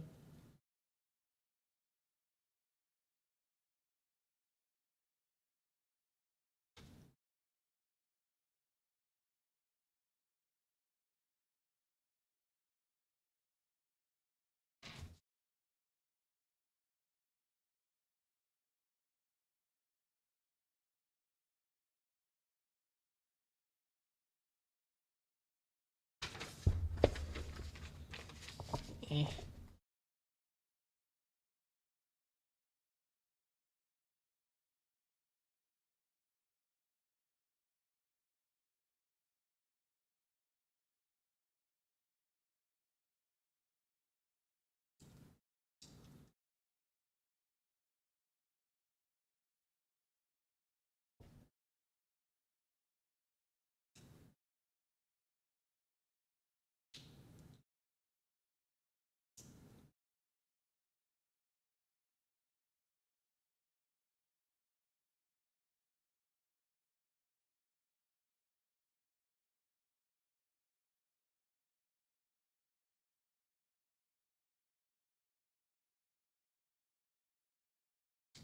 There we go.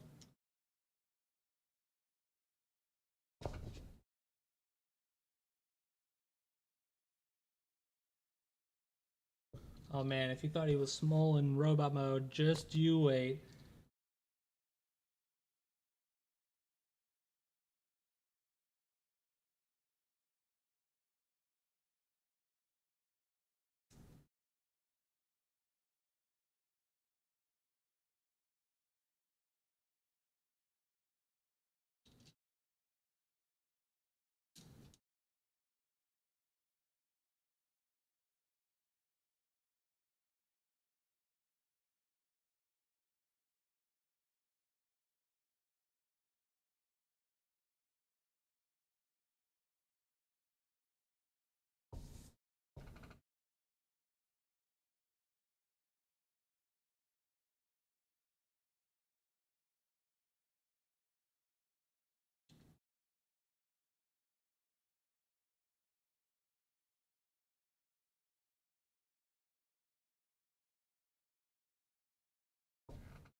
Damn it, come on.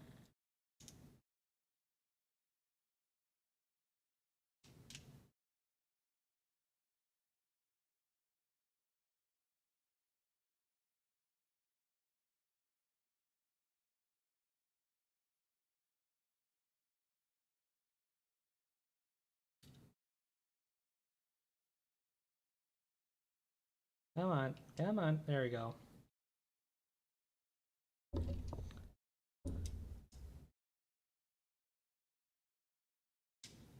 Eh. Eh. This is just random noises the stream, I guess. Because you guys can't see what I'm doing.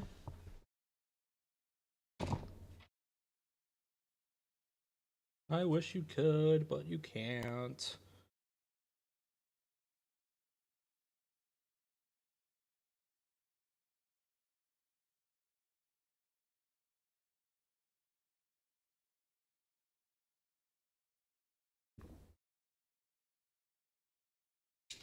Eh.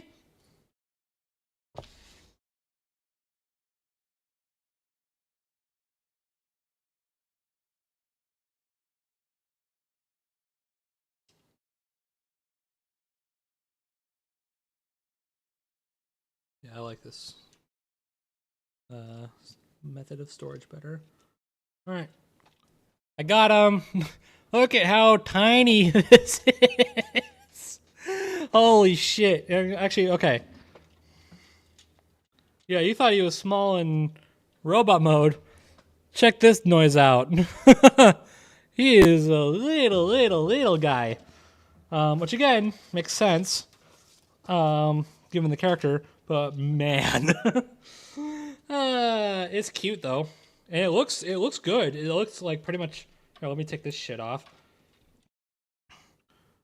It's been a while since I've seen animated, but this looks like how I remember him looking in animated. So, apart from the plastic windows.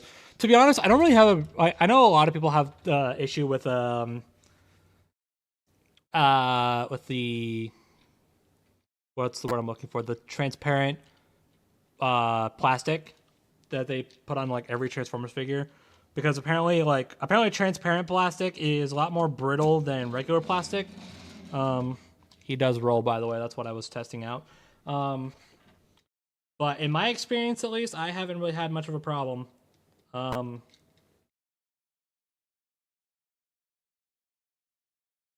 mean, I do wish that the like windows were tinted. Kind of something along the lines of Chase. With the tinted yellow windows. Bumblebee doesn't have that, but still. Either way. I know Legacy was kind of like, let's bring all these characters from alternate universes and kind of like change them up a bit to kind of make sure they fit in with your other collection, and that means G1ify them. But Bumblebee got it pretty good. He looks pretty much not 1-to-1, obviously, but he looks pretty close to how he looks in the show, which is very not G1. Actually, fun fact: animated was made by the same people who did the same concept, like the designer. I think his name is Derek J. Wyatt. May he rest in peace. He worked on Ben 10. This is what I was trying to get at. He worked on Ben 10. So, yeah, if you watch animated and you realize that the art style of that looks pretty similar, that's why.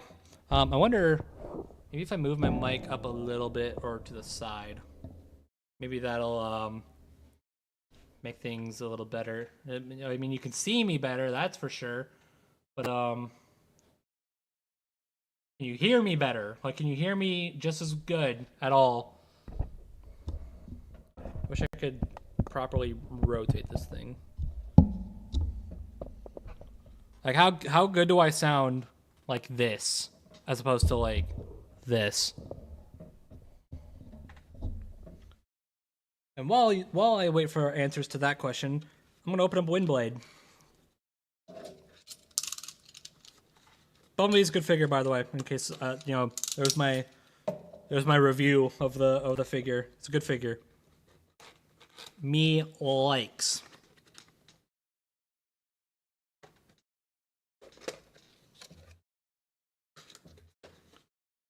Sounds a little better right now. Oh, okay. Then I will keep it like this, at least for the time being. Instructions out of here. Get this. I know these are like, what is it, like terms and, yeah, there's like warning labels or something.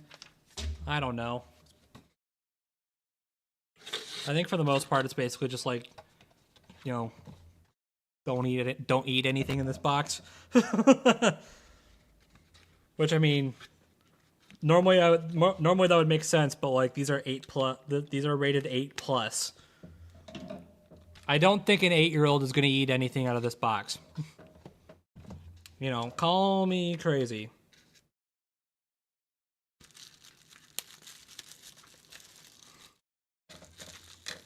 Get the Autobot tissue paper out of there.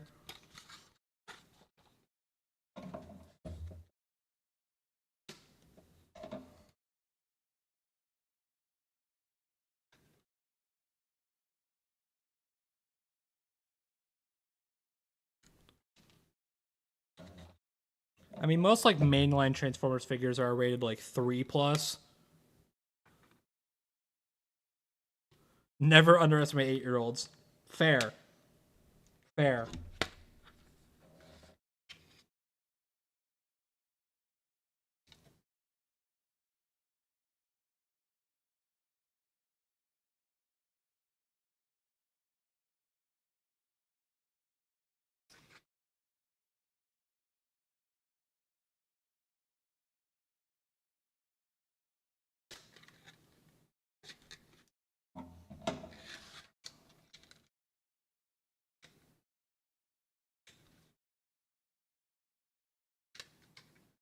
By the way, did any of you guys see where the hell did that go? Like a couple weeks ago, I posted a video of me doing semi-professional voiceover. I had redubbed a lot of scenes from Crash Bandicoot as Dr. Cortex. I'm curious what you guys thought of that if you've seen it. And if you haven't seen it, then I would recommend going to see it because it's only at like 35 or something views right now, and I'm kind of bummed out about it. But I definitely want to do more VO shit like that now that I've got this mic as opposed to a Blue Yeti. Like a Yeti is not good. It's probably not a great voiceover mic, if I'm going to be completely honest.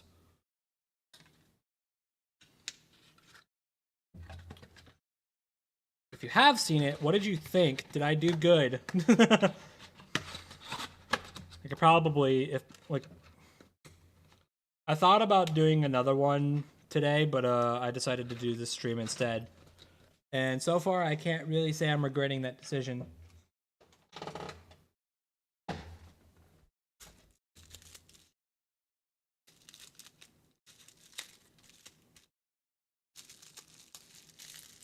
Oh, that was a fun video to do, though.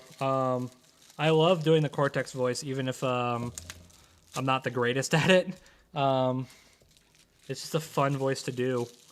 So I just decided, you know what? I'm just gonna let it out. I'm gonna let the world hear it. See if I marketed it as like when I posted it in like Discord servers. I marketed it as like watch me be mediocre as Cortex, and I'm just like. I listened back to it earlier, like last night or something, and I'm like, yeah, I feel like that's fair. That's probably accurate, but that's just my opinion. I'm always gonna be. There we go. That was a bitch to get out.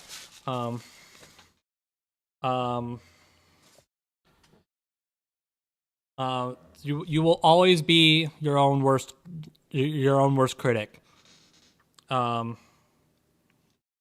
That's something everybody should learn. I've tried to do VO shit before, and I kept doubting myself. So after I recorded that video, I was like, all right, immediately going to do the editing, because like if I spend more than like a day on this video, I'm gonna lose my motivation to keep going.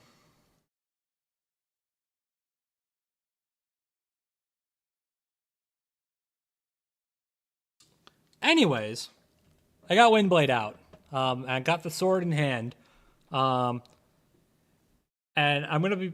so here's a fun thing. So Windblade, it's specifically marketed as Cyberverse, but Windblade has appeared in like Robots in Disguise, the bad one, the Machinima series, I believe she's in the IDW comics as well. And I'm not going to lie, in pretty much every single bit of media that she's in, she looks exactly like this. So I don't know what the thought process was of just being like, yeah, we'll make it Cyberverse. Sure. But like, it is... like, she looks almost exactly the same. So even though I haven't seen Cyberverse, and I'm honestly not terribly interested in changing that, this does look like Windblade. Just in general. Not just from Cyberverse, but just in general. It looks like Windblade. So I'm okay with it. It's a cool looking design. The sword is bad freaking ass. Like this camera does not do it any justice, but it looks super cool. And it does have the typical articulation I would expect from a Transformers figure, a deluxe class figure, something that Chase and the like don't have. Hell, even Voyager class Armada Starscream. I love that figure. He doesn't have a wrist swivel, and I don't understand why.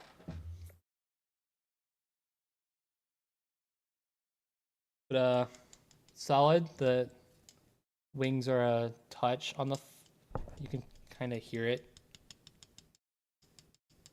Maybe. Well, now it's not doing it. Now it's just messing with me.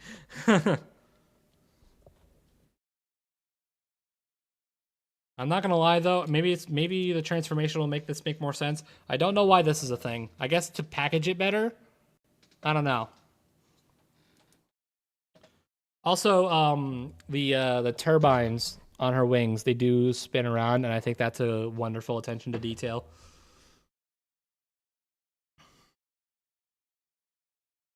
Gotta be honest, aside from maybe Optimus,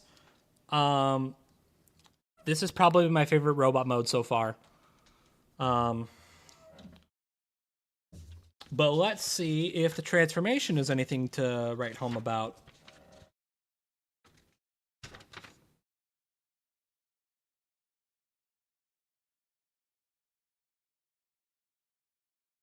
Wait, what?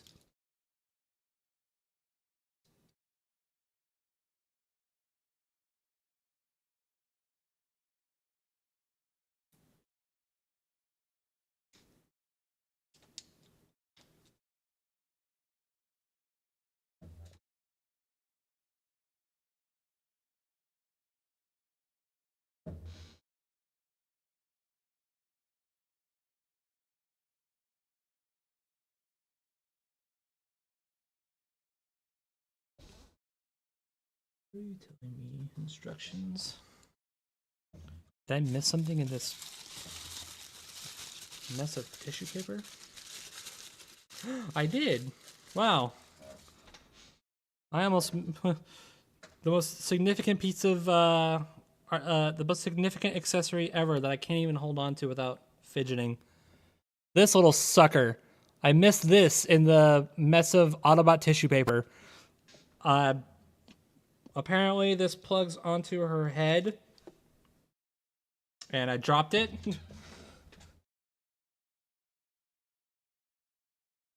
Come hither.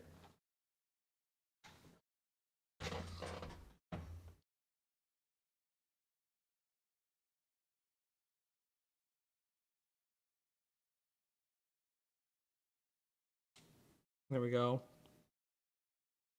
Sure. Why not? I mean, I guess that does kind of complete the look now that I say that out loud. But it can also apparently plug into her hand like a weapon, and I don't really feel like doing that. So, yeah. How about the transformation though?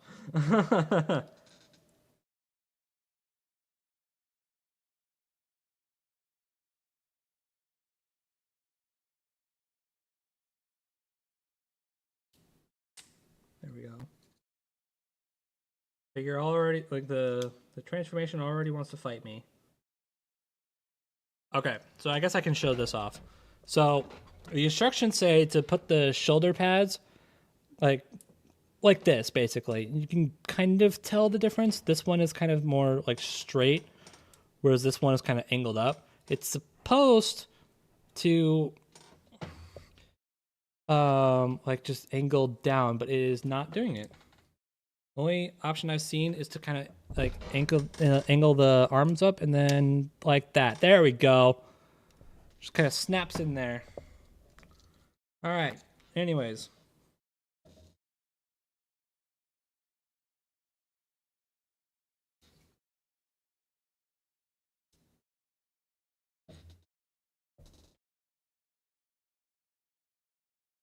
Oh, the figure was a little mistransformed out of the box.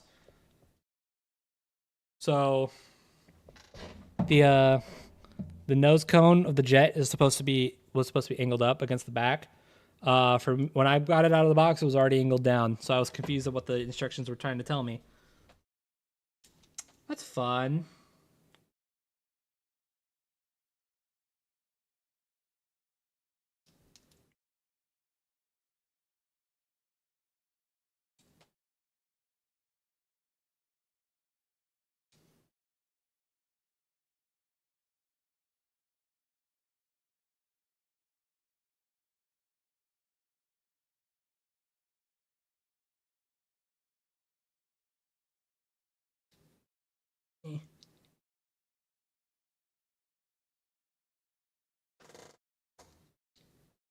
There we go.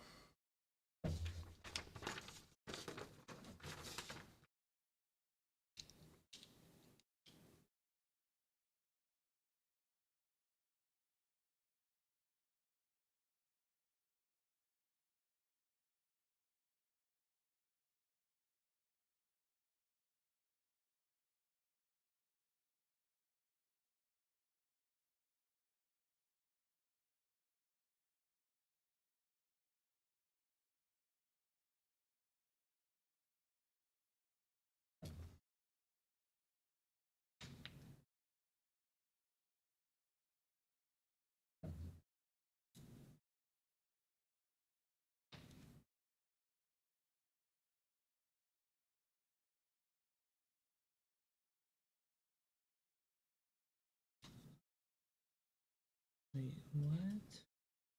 Oh.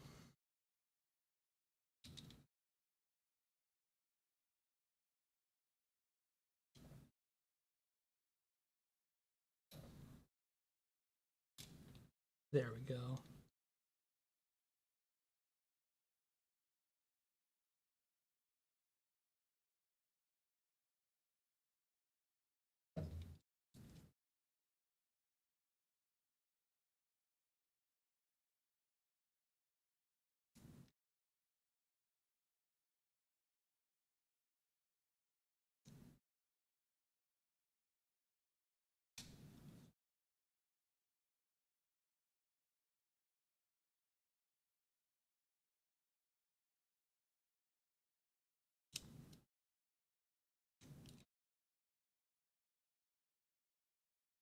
Come on.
Mm,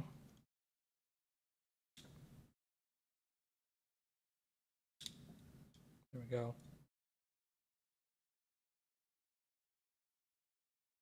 That wasn't too bad. And I got the job done.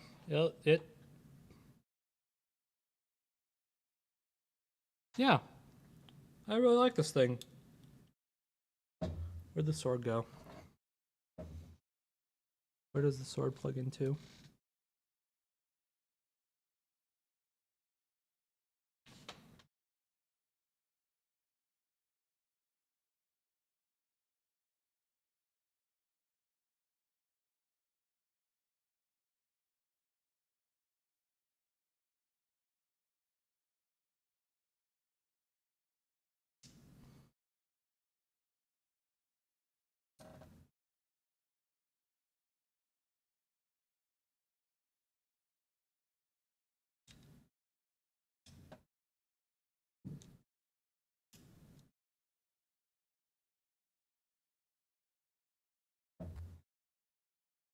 Not the most elegant weapon storage, though. Gotta be honest. I mean, I guess like from an angle, it kind of looks like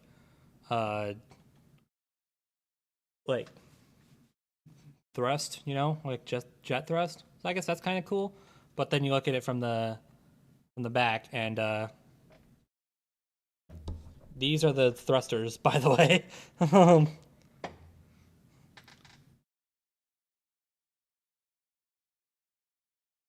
Kind of wish there was a more elegant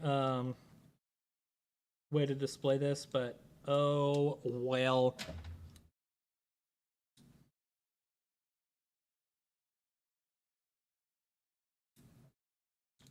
And if memory serves, I believe the cockpit should open. Definitely feels like it should, but if it does, it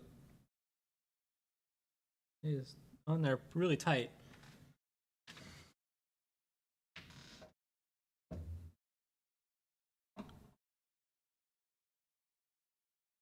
No, that's a bad idea. I'm not. Nope, not doing that. Anyways, yeah.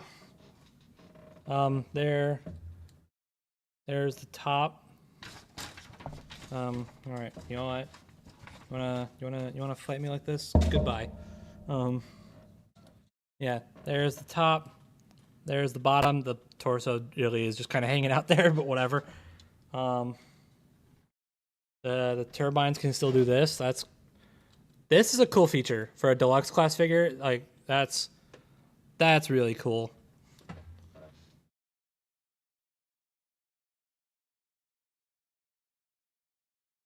And it does come with landing gear, but you can just close that in. And now I just kind of want to whoosh it around like a jet. Neat. Yeah, I think that was a pretty solid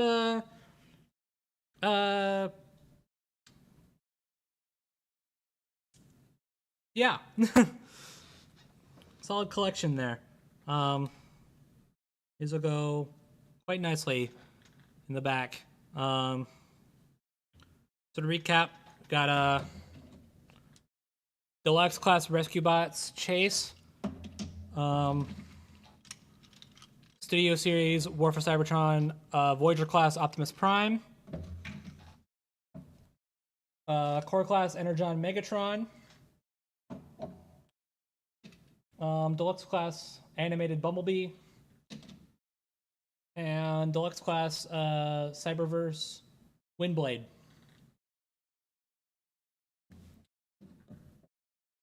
All in all, I think that was a solid pickup. Again, I don't think I'll ever buy a bunch of figures in bulk ever again, but it was a good way of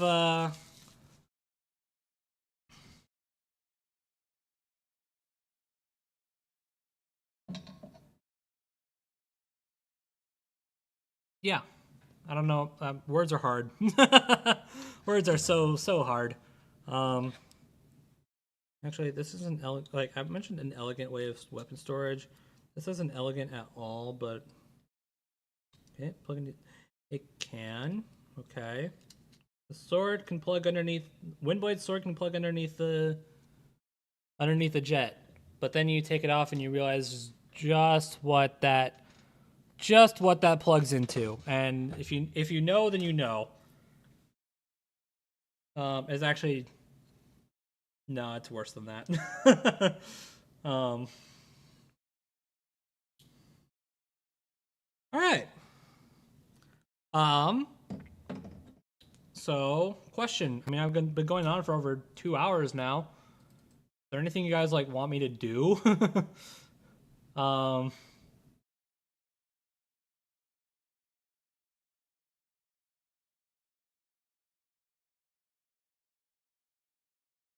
Actually, real quick, a little something I could probably tease real quick. You guys want to see something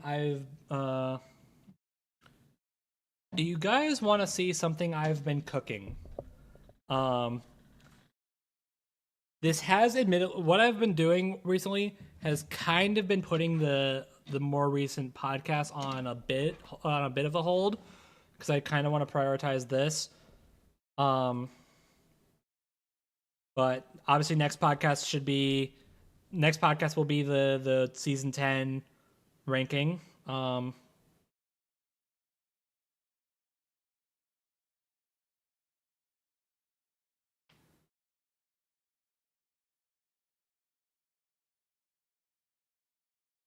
wonder if I should export it now. It's not finished whatsoever.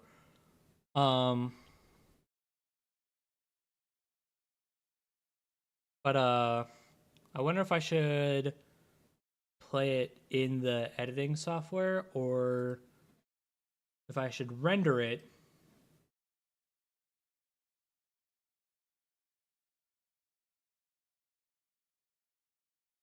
and then show it off.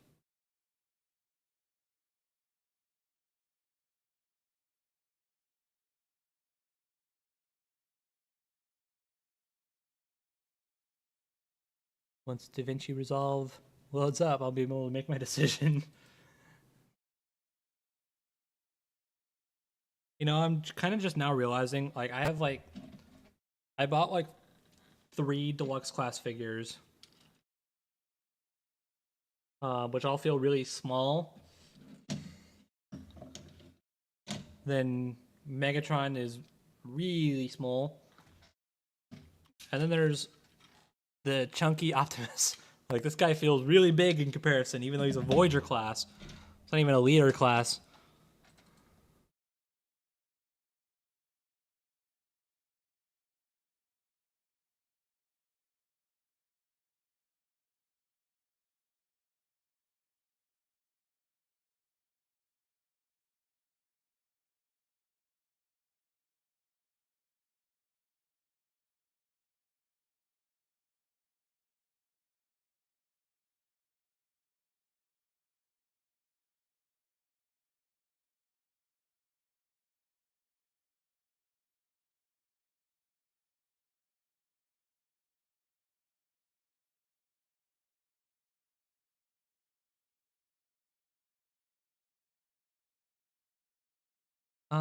You know, just to make sure I don't spoil anything, I'm just gonna render it as is.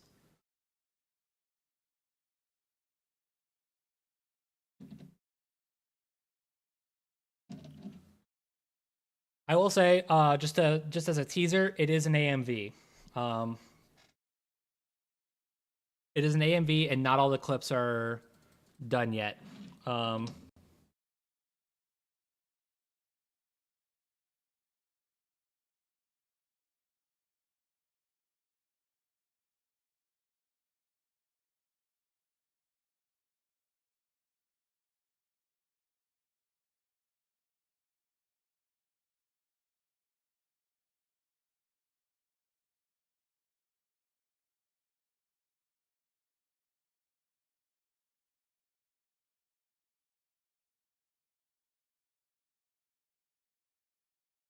So I will be cutting it off at a bit of an awkward point, but I am going to render the whole thing.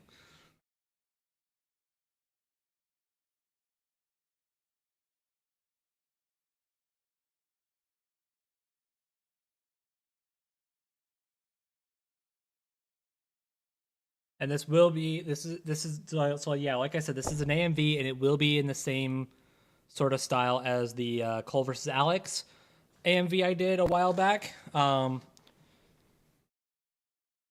I know for a fact that playing this is going to make me lose my monetization, but at this point, I mean, at the same time, I played some more music before the stream started, so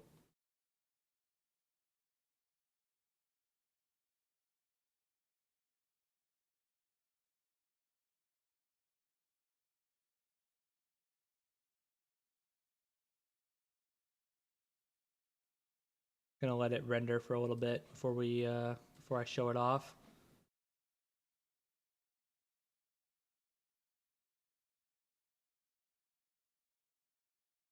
But yeah, if you've seen my Cole versus Alex AMV, chances are you have. Then I think you might have a decent idea of what I'm about to show you.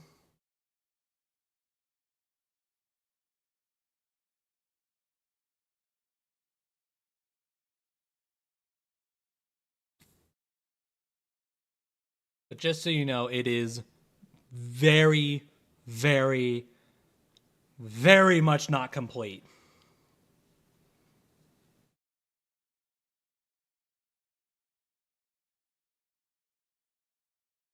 As in, even like the base edit is not done. I've not gathered all the clips together yet. Let alone like added any text to the lyrics, animated said text, animated, like put some transitions in. I did put a few in, but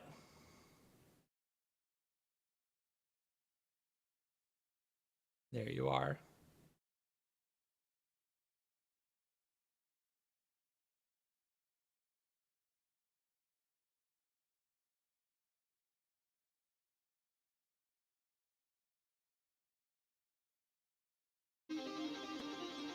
I am so glad I don't have the. I'm so glad I don't have the desktop audio turned on yet.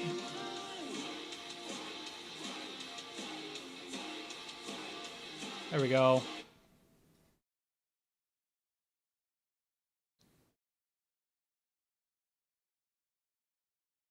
All right, I'm gonna turn this the hell down. That was loud.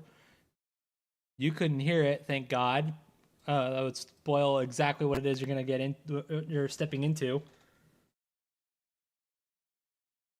Okay, I'm gonna go dark for a second. I'm gonna mute myself, and I'm just gonna let you see what's up.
Well, that's all I can show you right now.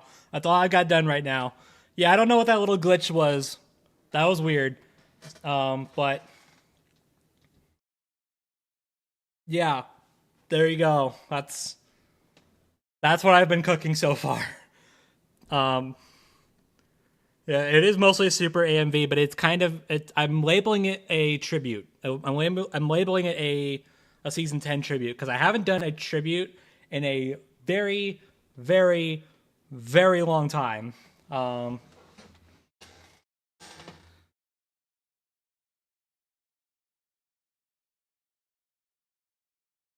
But yeah, there's so much more to that.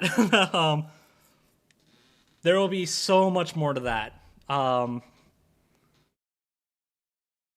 So get ready. Um, that's been in the works for about a week now, actually. I mean, I've kind of been like hopping between that, work, of course, hanging out with my friends, my podcast co-host. I've been hanging out with them over this mid-season break. I say mid-season break. It's a season break, basically. Um, so yeah, I'm I have ideas for the full thing, especially that last part. That last part you saw. Um, I'm very excited to have the full thing come together. It's gonna be super cool.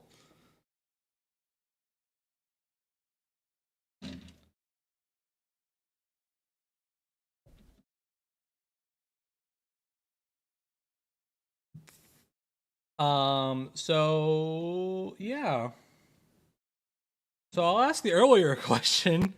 Before I decided to treat you guys with that. Um, but kind of going on for a minute. Do you guys have any like last minute things you want to talk about? Like just anything really. Um, before I decide to head off, I'm getting kind of hungry. Um,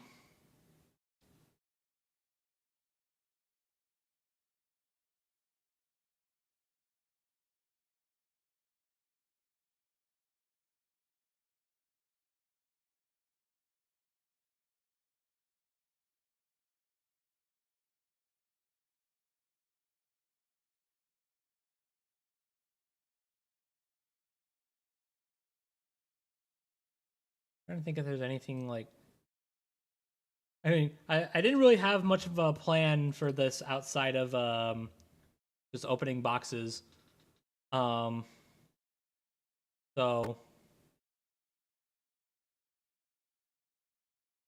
really should have thought of something else to do to kind of like hang out because I didn't want to like. I don't have any of my consoles up here, so I didn't want to do just another like video game stream again. Um, but well, whatever. Um,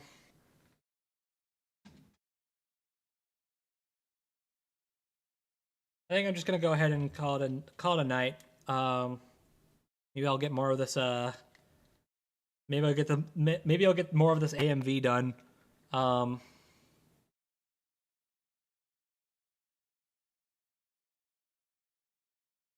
later tonight. I don't know.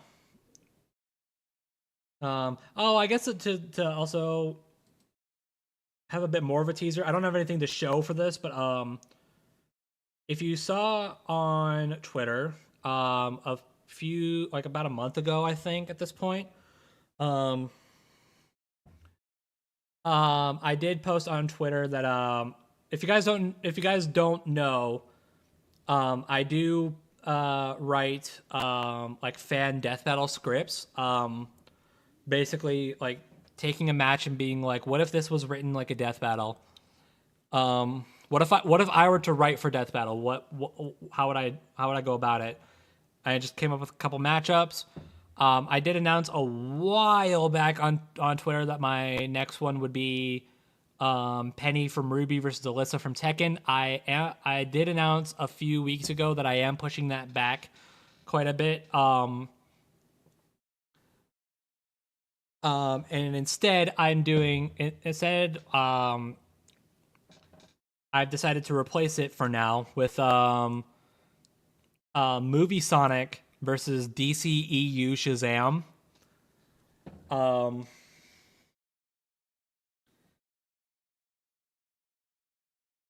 I do want to announce that I do have the research for that entirely done, and I do have a winner set.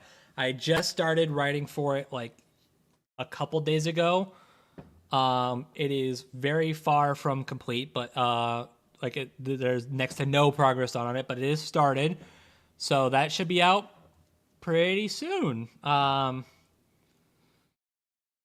honestly, probably for the better that I decided to push Penny Alyssa back because apparently Tekken 8 just came out and I had no idea. So maybe I'll check that out to see if there's anything noteworthy for it. I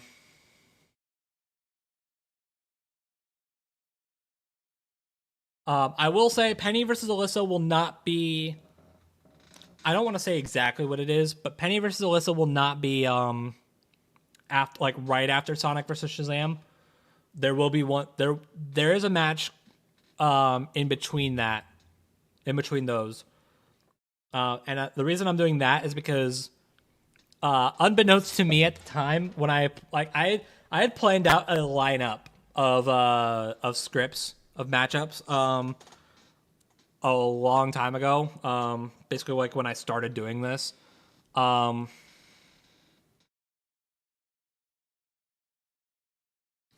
Apparently, Jin's getting some planet level shit. Okay.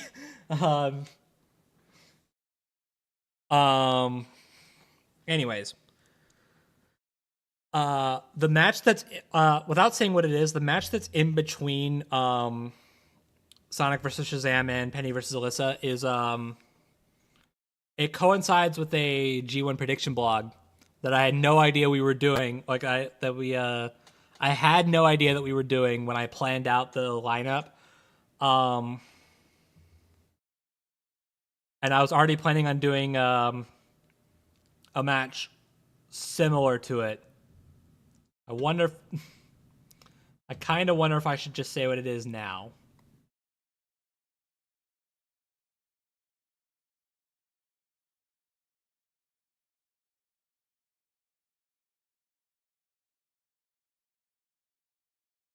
Give me a moment. Another teaser for you guys.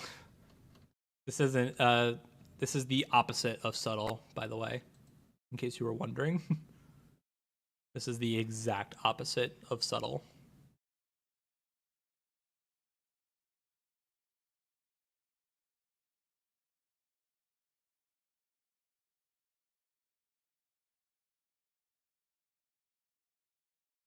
Here's another teaser for you guys.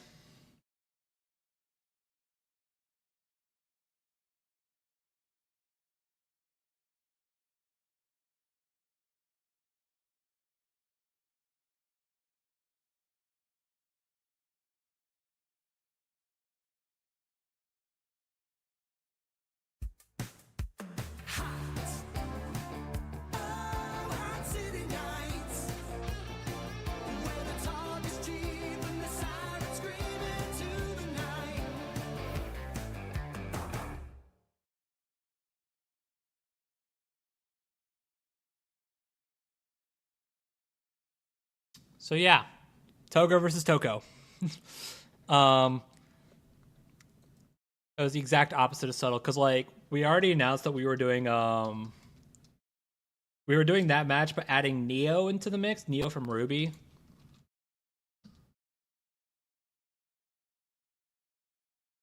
And by the time I was made aware that we were doing that, I already planned ahead. I was already planning on doing Toga versus Toko. So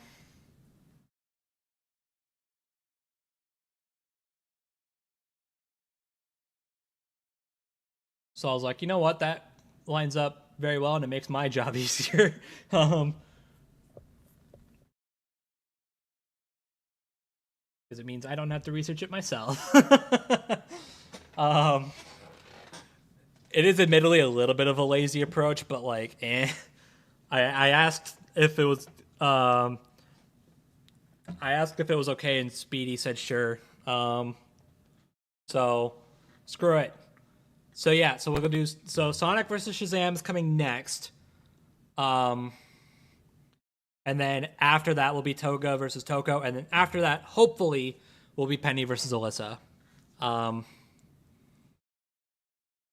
So there you go. There's the next three. And in case you're wondering, in case you have no idea, in case you had absolutely no idea that I do this, I have already uploaded 2 scripts. They both should be in the description of my more modern reaction videos. They are Jafar versus Maleficent, and like Jafar from Aladdin versus Maleficent from Sleeping Beauty, of course. And Shantae versus Lilac from Freedom Planet.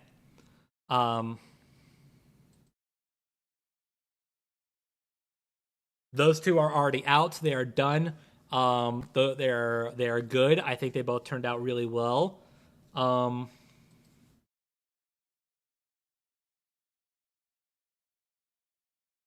I think Shantae versus Lilac should be in like the later half of my season 10 reactions, and then Jafar versus Maleficent should be earlier in like the first half.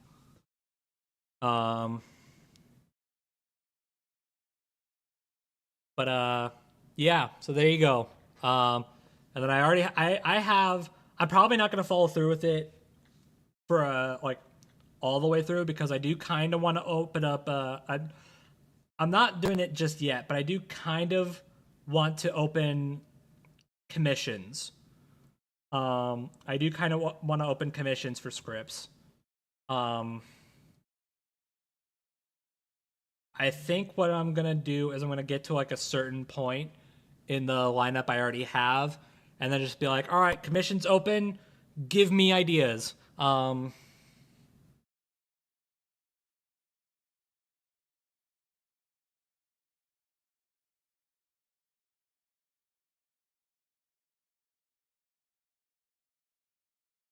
But yeah.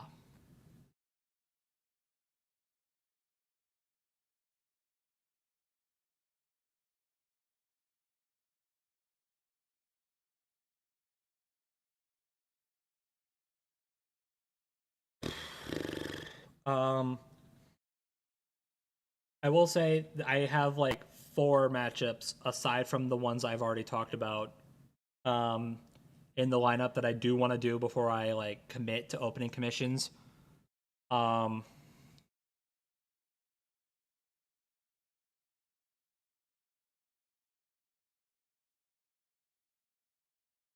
also want to open up art commissions as well. Probably do that at around the same time.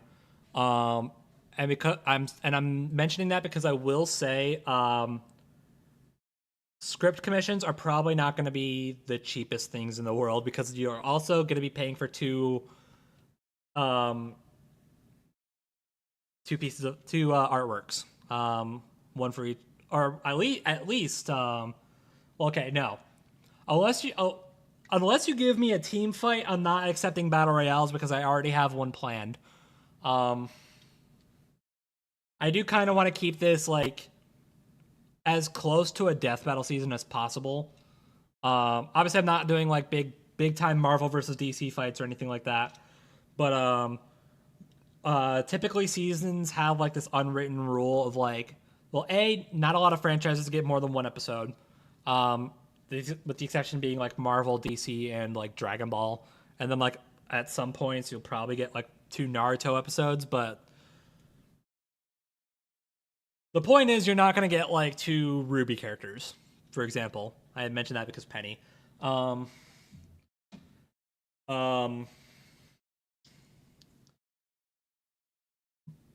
obviously you're not going to get 2 battle royales, and I already have a battle royale borderline done research wise, but I'm saving it for like the finale. Um, so yeah. Um, and of course, like prices will depend on. I've already like thought of this. I just am not confident on. I've already thought of like ideas for prices and rules and whatnot. I'm just not like confident on pulling the trigger on it just yet, especially since I'm not. I literally just opened the PayPal and I haven't used it, so I have like no idea how it works. Um,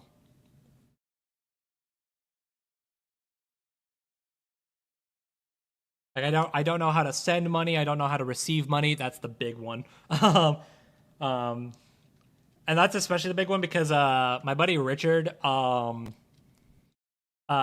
he was hosting a watch party in our private Discord server of the when Rick versus the Doctor was coming out. He did a Day of the Doctor watch party, and had to I resorted to buying it on YouTube, which costed me like $8 or some shit, and he owes me that $8 because it didn't work. Um, it's like, oh, cool, that's $8. I'm not getting back. It's $8. I don't care that much, but I do kind of want to make sure I know. I kind of want to. I kind of want to go through with that, just so I know how receiving money works. Um, but I have thought of like prices, and they will depend on like the amount of media the characters have and how complex they are. Like if you give me like Persona, you're probably it's probably gonna be a pretty penny. Um, but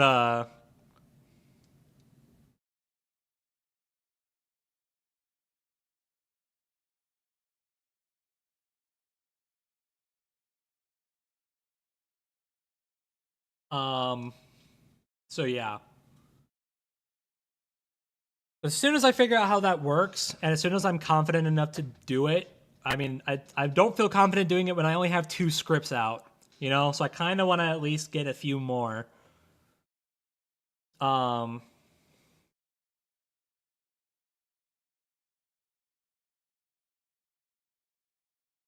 but you're not just paying for like, you wouldn't just be paying for like, obviously the script, but I will also be researching it, all by myself.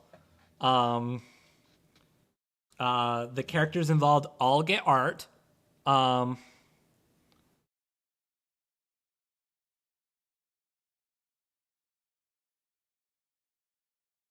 so that's art you're paying for as well, which I will also be opening up art commissions at some point. Um,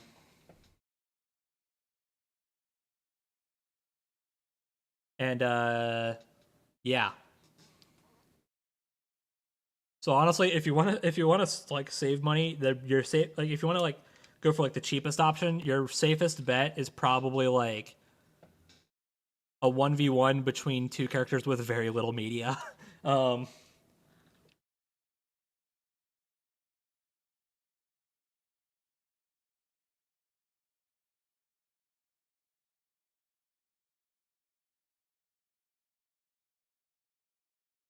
but yeah, I definitely do want to get a few more scripts out. Bare minimum, I do want to get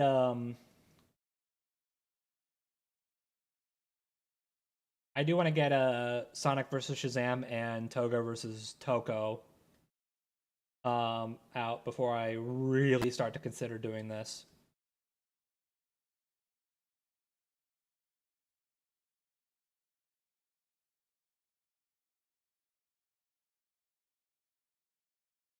What if one were to provide the artwork? I mean, I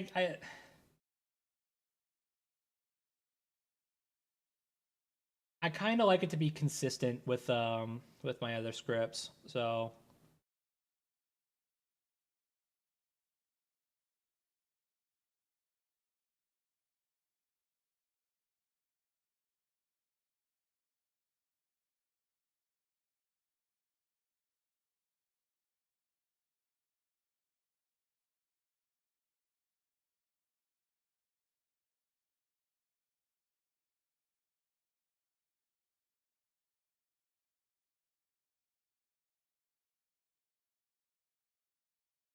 No, I mean, I appreciate the offer. I know what you're doing, but I appreciate the offer, but no, I'm probably gonna do it myself.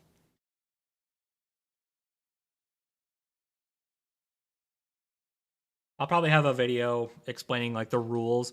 Art commissions, there, I will say, art commissions, there's barely any rules. Um,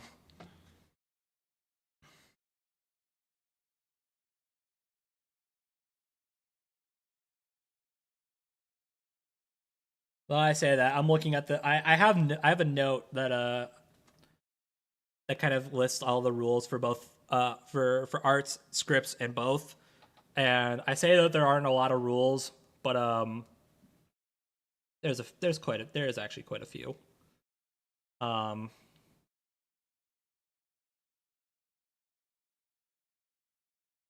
but I don't want to give too much away. Um,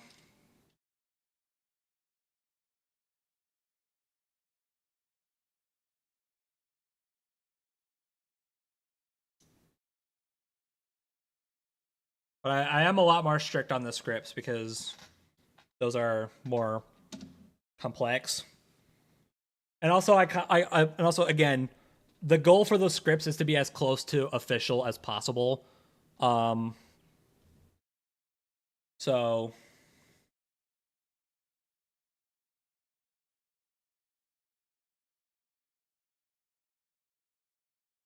yeah, so I think the game plan once I figure out how PayPal works, I'm probably gonna do yeah, Sonic versus Shazam, then Toga versus Toko, and then probably while I'm doing Penny versus Alyssa, I'll probably pull the trigger on opening them up.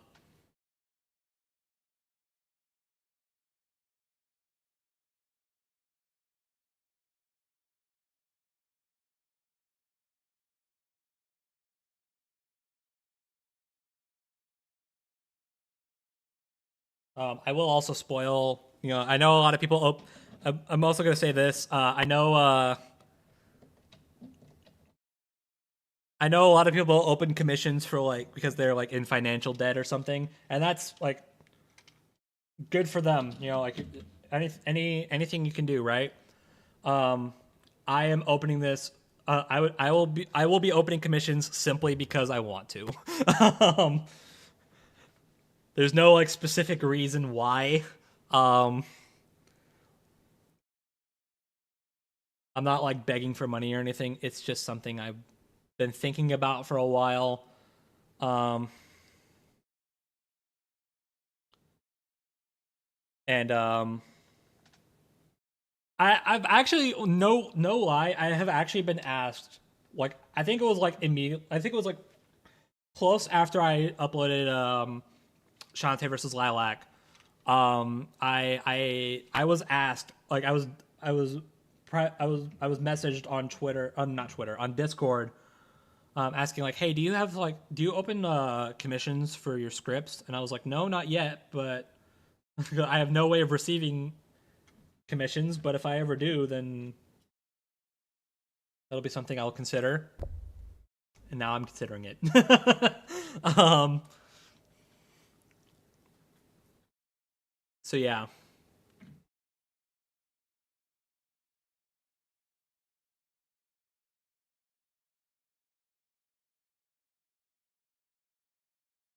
So like I say that because it is kind of it does feel a little selfish to be like, hey, I'll give you this thing if you pay me. Like give me money. but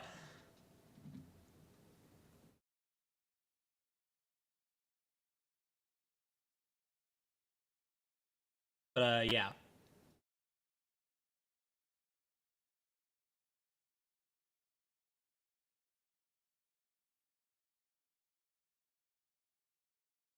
I don't know, maybe I'll put it to like towards like I don't know, new equipment or whatnot. I don't know. So many people ask me for open art commissions over the years. I never know what to answer every time. The answer is no, but like I think like if you're thinking about it, even if it's not like hard considering it, I say always be like, no, but I'm thinking about it.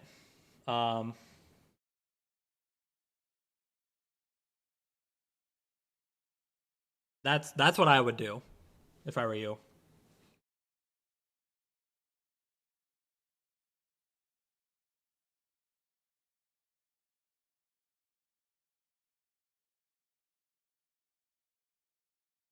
But yeah, I think I'm just gonna go ahead and call it a night. Um, I've done pretty much everything I wanted to for this stream. Um, so yeah, that will do it. So uh, thank you for coming out. This was fun. It was fun to just hang out. You know, I usually, whenever I do streams, it's usually me playing video games, and that's fine. But there's usually like a secondhand thing there. Like I did the Transformers Armada game streams because like I was hoping to get back into doing game reviews, and that didn't really work out too well. And then the Sonic Frontiers ones because I wanted to give you guys my blind reactions to Sonic Frontiers. And then yeah. But this one was just kind of like let's just hang out, you know. I have an Amazon delivery. Let's open it up on stream and just hang out with people. So yeah, it was definitely a good idea. I don't know if I'll ever do it again, but it was definitely a good idea.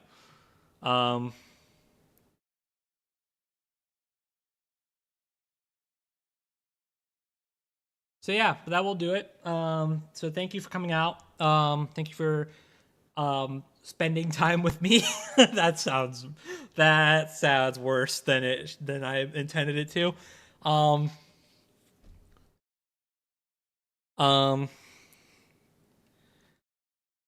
but yeah. So thank you for watching. Hope you enjoyed. Thank you for all the support over the years. And I will talk to you all whenever I upload another video or when I do another live stream. So thanks for watching, and I'll talk to you guys later. Bye, everybody.